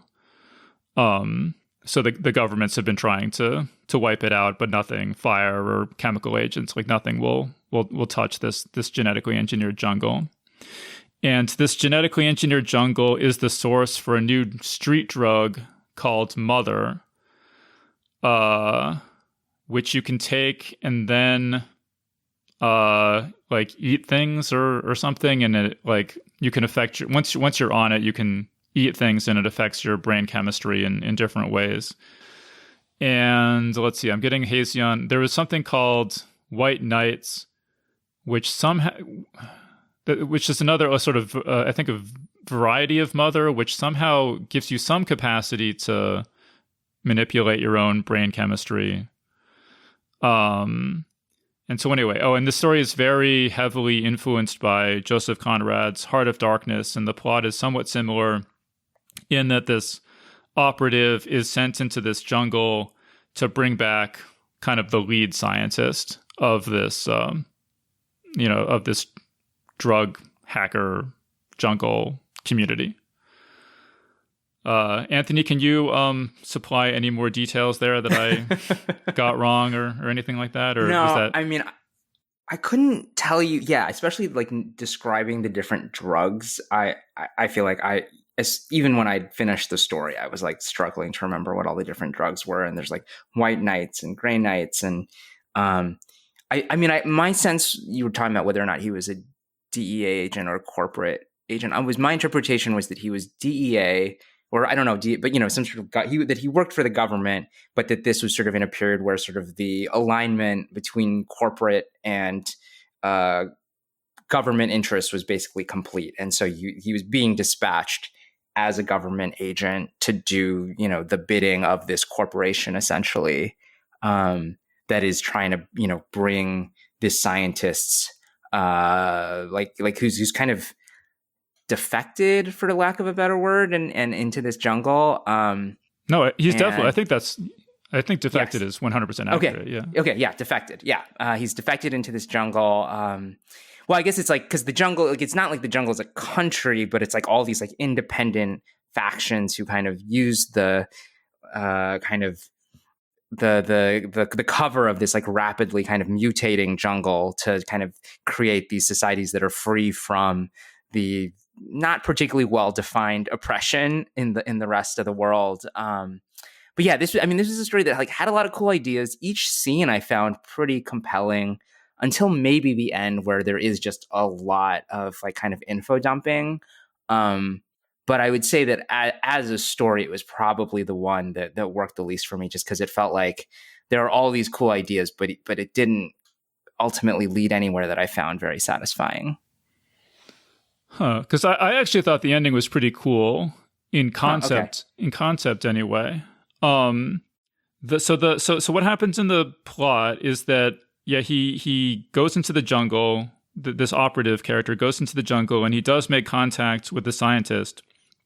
And so it turns out that the scientist was this super left-wing guy who made a lot of money doing like defense contract science kind of stuff, and always sort of hated himself for it, but did not have the strength of character, at least in his own view, to act on his convictions.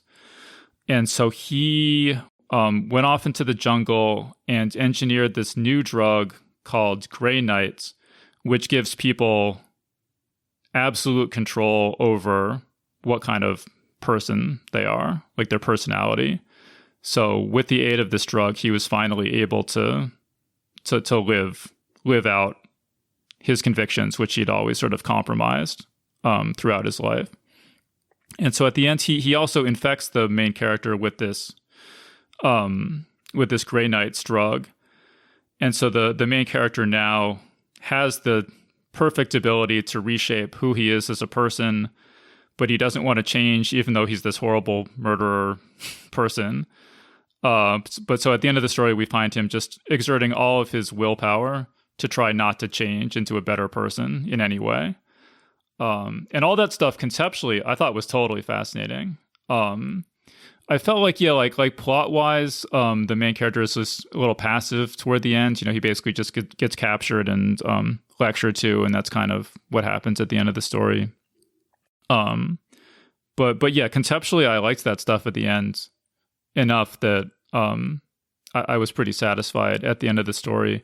I mean, my main issue with the story was just a certain amount of confusion. Like I said, like who is this guy working for exactly, and what is his motivation exactly? It felt like the story was very sort of obscure on those points in a way that didn't seem to really serve any purpose to me. And then in the middle, or I don't know, a third of the way through the story, he sells drugs to this random teenage girl, knowing they're going to kill her. And I just did not understand why he was doing that. And even after like kind of going back and rereading that scene and stuff, I still don't really get it. I don't know if you totally remember I had the that. Same Yeah. confusion where I was like, my picture again, because these narrators tend to be sort of pared down to like a few defining traits. And so, or they're sort of archetypal in some ways. And so I'm like, okay, this is like a guy who's like, black ops, does a lot of unsavory things because he's ordered to do so. And then, that like, also he's killed, just like gratuitously murders people. And it's not really clear. I mean, that seems like, he's basically going rogue there. And it's not clear how often he's done that in the past. Like, I found that very confusing. And overall, I think in some ways maybe we're kind of saying the same thing of like, I found the idea of the ending compelling, but because it sort of happens so quickly and mostly in the form of these speeches, it didn't sort of work for me as much. And I mean, this is maybe one of the few stories also that it felt to me, even though there are all these like really cool ideas in it, but maybe just because there's so many and most of them are not like spelled out, except for that sort of core one at the end, that this is much more a mood story. I mean, and you mentioned Heart of Darkness, and it does sort of feel to me like this sort of compressed Heart of Darkness. There's just this sense of like this kind of fog hanging over everything, which like then also like at times I'm just like, I need to get out of the fog. I can't figure out what's going on. But where it is effective to me is actually less the ideas, although I do like that idea of the ending and more just in kind of setting a mood. Yes. So I guess like as we're talking, are we meant to understand that he kills the teenage girl because he's just a psychopath, kind of? Like this isn't part of any like job he was given or it doesn't serve any agenda or anything. It's just he's a serial killer or something. And that's part of what he's protecting, like part of the identity he's protecting at the end, which is kind of this sort of messed up irony at the end of the story that he's such a horrible person, but doesn't want to change. That's my interpretation. But like, again, I just think there's no explanation at all that I can remember. So I guess you could interpret it in any number of ways. I mean, I think that's cool. I mean, yeah, like I feel like authors err on the side of not explaining the motivations of the point of view character. Like I feel like it's almost better to just explain the motivations of the point of view character, like, being coy about it. I just think often just creates confusion and doesn't really gain you anything. I mean, I guess this is a character who like keeps secrets, so he's even keeping secrets from himself or from the reader or something. But I just think the amount of confusion that introduced into the story just it wasn't worth it. Would have been better if we just understood what's going on with this guy. Right. And I guess I I don't know that let's say that he is sort of a serial killer or just somebody who does like gratuitous murders. I don't know that that actually adds anything to the story. I think like if he's just doing all these pretty morally ambiguous or worse things under orders, that to me is already enough for like, the whole thing at the end of like where he's like, I don't want to become a better person. I don't want to have the fortitude to say no. Like, I don't know that we need to add random murders of teenagers on top of that. Yeah, that's actually a really good point. And I mean, yeah, I think that, so I guess if I were to suggest two changes to the story, one is I think that the narrator needs to be more of an active character at the climax where he meets the scientist and, make some choice or like do something rather than just be a passive receptor of information. But then the other thing is, I think it would, because I think this idea of like, I'm a bad person, I've done all these bad things, but I don't want to change is a really interesting character trait. But since we don't know anything about the character, it's kind of like, okay. I mean, if we knew anything about his past, that would explain why he's so attached to staying the way he is. It seems like that's something that would be interesting to explore, and the fact that that he's so distant is maybe a missed opportunity there. Yeah, and I mean that passiveness is also, I think there are some stories where I'm fine with a passive narrator, but because he's built up as this incredibly dangerous person who's just like randomly killing people, and then to have him just like pretty quickly caught, and again, I don't remember all the details, but essentially kind of tied up so that like Largo can give a speech to him and say, oh, also like we've already like done the transfer and everything important has kind of already happened. It just feels very anticlimactic. Mm-hmm.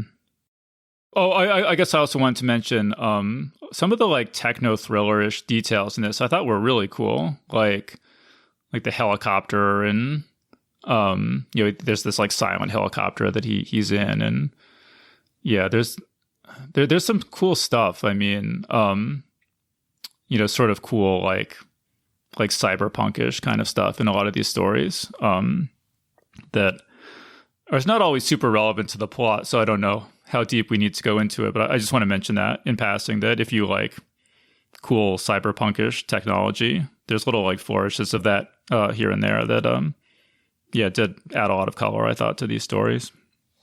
Right. Like, I mean, I do think, you were talking about those earlier stories where there is a kind of control and deliberateness to everything, where it is just like, let's explore this one core dilemma idea or whatever. And Chaff is the one that, I mean, it's not a Harlan Ellison story, but it does have that slightly overstuffed feeling where it doesn't necessarily feel like he planned everything, but he's just like, I've got like a lot of cool ideas about this world. Let me just get them all in here. Yeah. And like you were saying, maybe as we get into these stories, like 92 in the year 92 and 93, he's maybe bumping up against the, the boundaries of the short story format. And this helps to explain why the stories that we're going to get into next time are so much longer than these. That he's just sort of stretching his wings when it comes to world building, and the shorter length is just not really able to accommodate everything that he wants to do. Yeah. Okay, so let's get into our last story in this batch, Luminous. Okay. So in this story, we have a man and woman, and they are students together and get into an argument about basically whether, when it comes to the laws of mathematics, like, are the laws of mathematics sort of universal laws that precede everything, and that the physical universe derives its shape and its form and function from these universal laws of mathematics? Or, so that's what Bruno, the narrator, argues. And his friend Allison argues conversely, basically that the laws of mathematics are not universal and eternal, that they are sort of somehow formed by the interactions of the physical world. And so one implication of this is that at the Big Bang and in the moments after the Big Bang, that it would be possible for separate, competing, contradictory mathematical systems to come into existence who have sort of like been battling ever since. If it sounds weird, do not adjust your set. That it is in fact very weird. I mean, the upshot of this basically is that if you get a supercomputer and do the right calculations, you can alter reality. It gives you like immense power to alter reality. So in plot terms, it's just kind of a MacGuffin. Like math allows you to have superpowers, basically, is all you really need to understand. But if you're interested in 15 to 20 pages of explanation of how doing math could give you superpowers, this story definitely provides that. That's true. That might be a slight exaggeration. Is it 15 to 20 pages of math? Well, so all the flashbacks are basically just setting up. There's basically two very long flashbacks. One when they're students arguing about the theoretical aspects of this, and then one when they're adults and they're sort of like, I'm forgetting now. I think they're sort of in the process of, or that they've realized. I think they've just realized that she's right about how the universe works, and they're sort of wrestling with the implications of that and what you could do with it. But so then in the present of the story, they've kind of become sort of like secret agent type characters, and they're on the run from a sinister corporation called Industrial Algebra, which wants to use their discovery for nefarious purposes. And I guess I'll just stop there for the moment. So Anthony, just overall impressions of Luminous. Yeah, I mean, I love this story. I think it's my favorite story of the ones that we read here. And I think that in the way I sort of like chart the book is, and Egan's career is that it feels like basically right here, he starts writing longer. I think the stories start to get more complex and interesting to me, which is crazy because I think like a lot of the earlier stories are like very, very good stories. But I think that they were stories where I felt intellectually engaged, were not fully emotionally engaged, and where that there was a little bit of a formula and a sameness. And Luminous is where I started to be like, wow, this guy is so good. And it's interesting because like definitely my memory of the story is much more of this very dynamic, almost sort of Hollywood-esque thing. But you're right, it's like it has sort of more traditional action in some ways than most of the other stories, but like there's also just a lot of discussion of math. And the climax is basically a bunch of people sitting at a computer and describing what they see on the computer screen. And I do think that like I can critique things about it that like I think that for, like you said, like ultimately all the sort of math stuff is a bit of a MacGuffin in the sense we don't really like they talk about the idea of like different rules of math and presumably then of like physical reality exists somewhere out there, but we never really see any of them. And so it's like that is a bit sort of cordoned off. But I think like reading the story, it just felt like, consistently just like new ideas, like on almost every page. I mean, it opens with the narrator, waking up and there's a woman, I think like trying to like basically like take his blood or take like a computer chip from him, like while he was sleeping. And it kind of just goes from there. Yeah. So the opening scene is this, like some sort of corporate mercenary is trying to cut out a microchip or something. It has they've made a map of the two competing mathematical systems, which is, sort of what you need to be able to manipulate reality. So she's trying to get that from him, but it turns out that he's infected himself with some sort of pathogen. He's tied up, but somehow, she lets her guard down enough that he's able to kind of like splash some of his blood on her. And then it immediately infects her with this, bioengineered pathogen, and she starts, her whole body starts sloughing off and stuff like that. Like, it's super cool.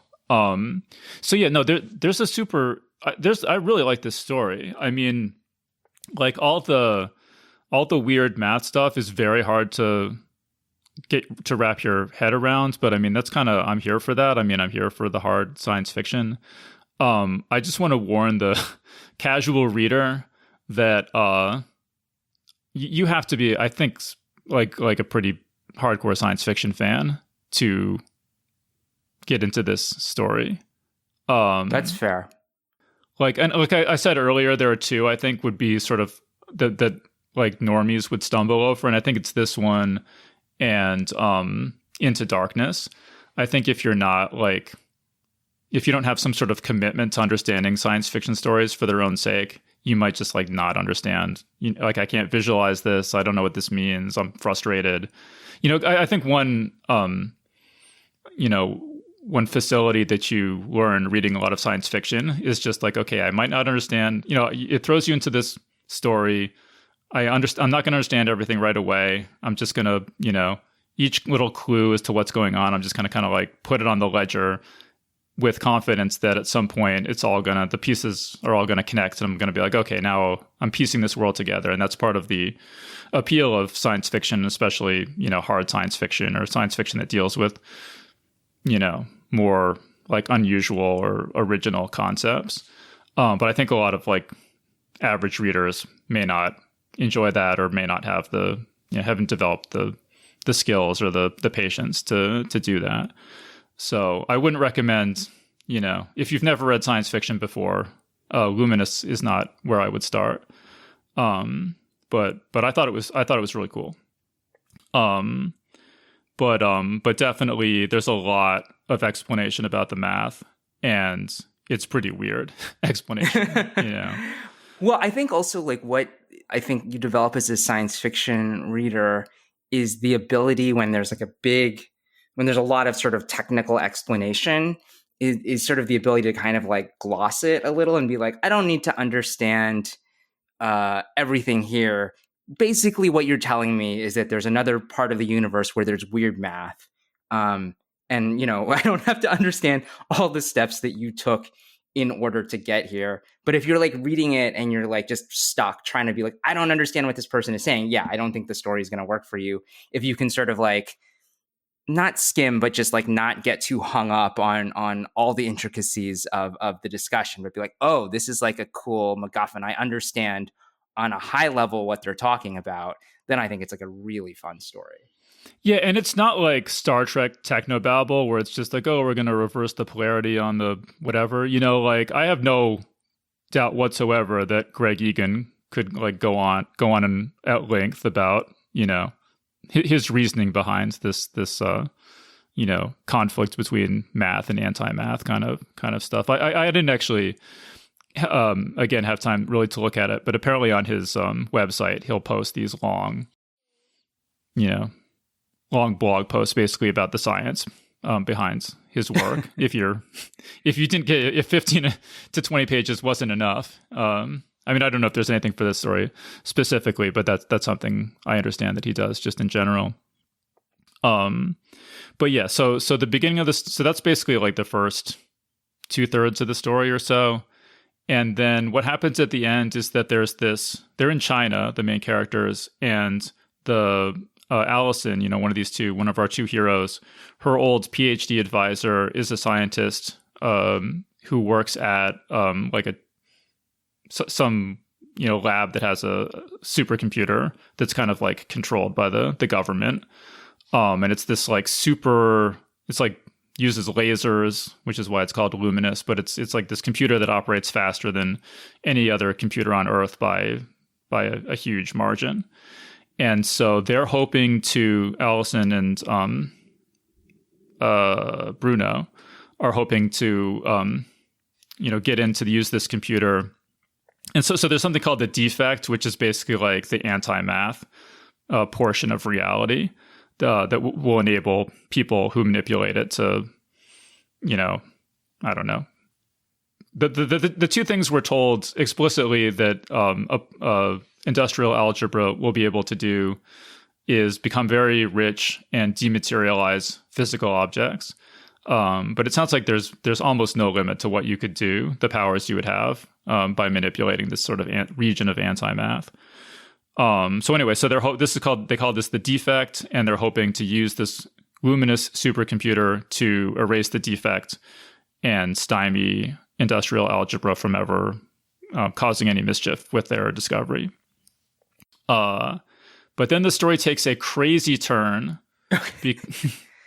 because as they're in the process of trying to erase the defect sort of like defends itself, and for complicated reasons, they infer that there's actually these sort of like invisible alien intelligences somewhere on Earth whose existence depends on the defect and who will exert themselves to protect it. And so industrial algebra, so the main characters become satisfied that industrial algebra will not be able to wreak any mischief because these invisible alien beings on Earth will stop them.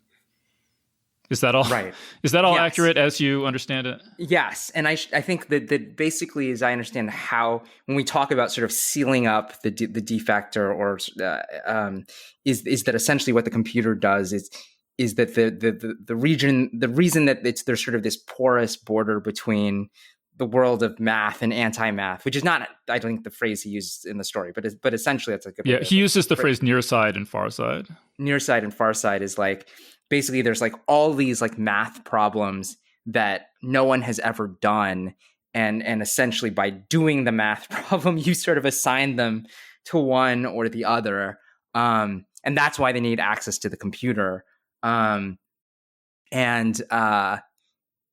and I thought that was like such a cool idea. I mean, it is a little hand wavy. It starts to be like compelling, but also starts to like treat math like magic. But yeah, I mean, so that's essentially what the Luminous computer is doing. Like, did we mention Greg Egan has a degree in mathematics?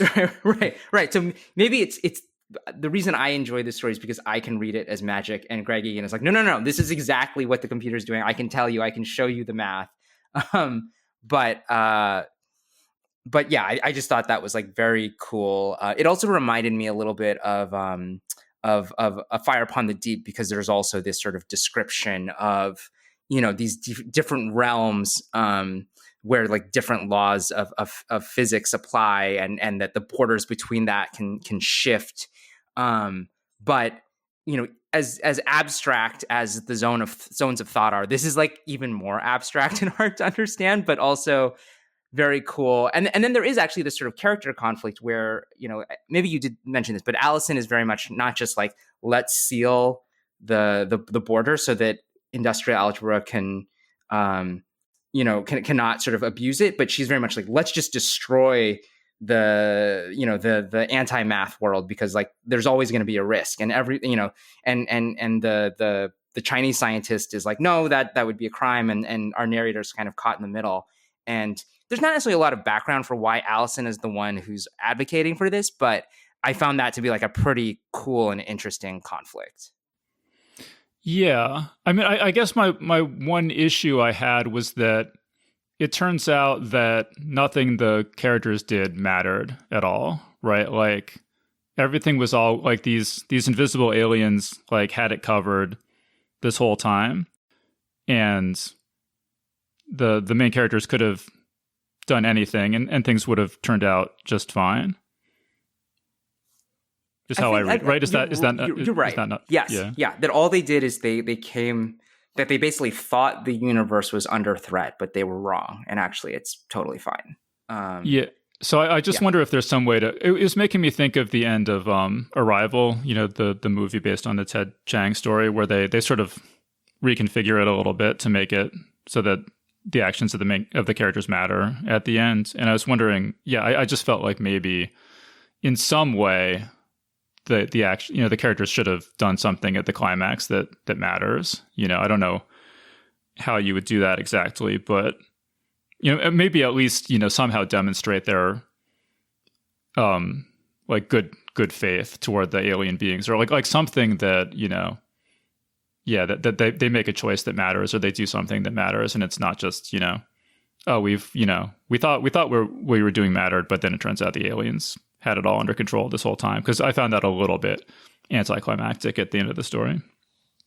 Right. I mean, it's interesting you bring up Arrival, because I think that was actually, especially the first time I watched the movie, I really didn't like that ending, because it felt like they were really straining to try to create some sense of human agency in a narrative where I think human agency doesn't really exist or make sense.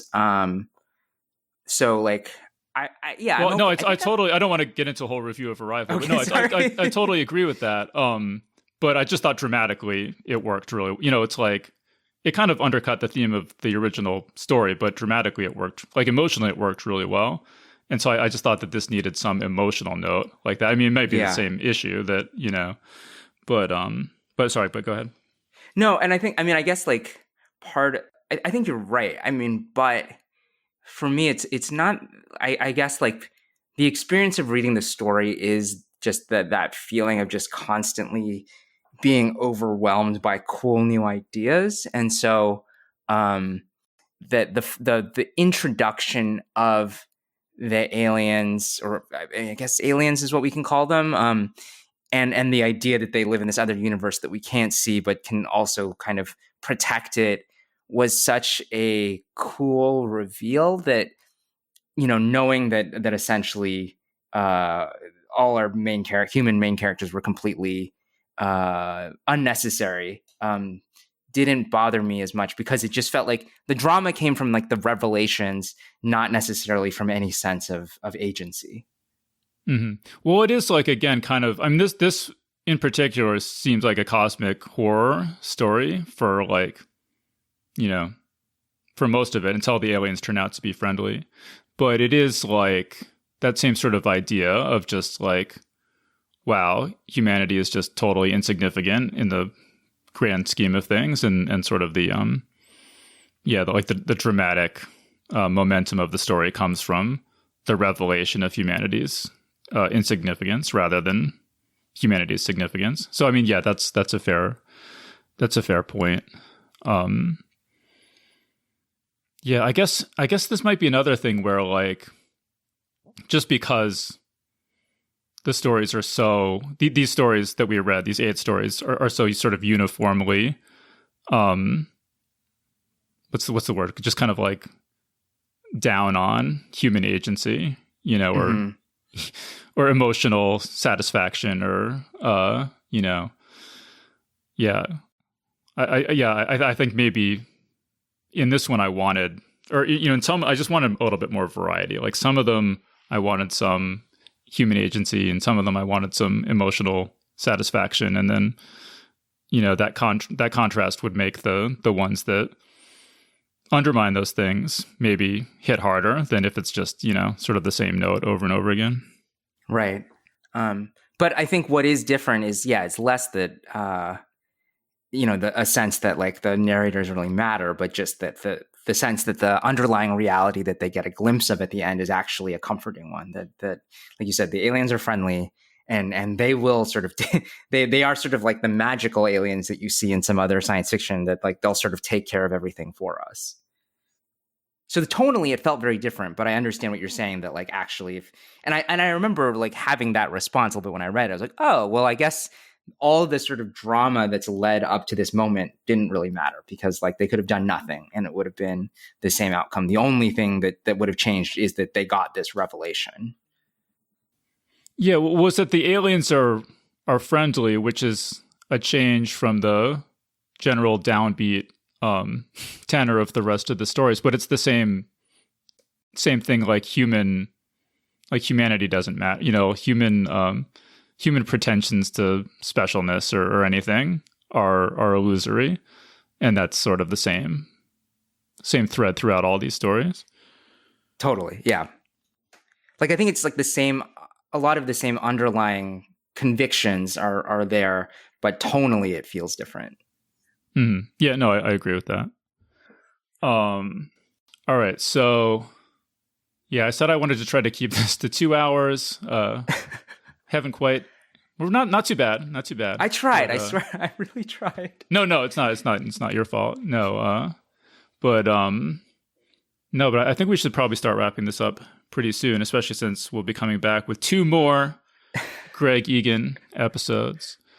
So yeah, I mean, do you have any sort of final thoughts? I mean, I feel like we've sort of throughout this discussion sort of hit our sort of feelings about all these stories over and over, but yeah, I don't know. Is there anything else you want that you want to add that just add here at the end?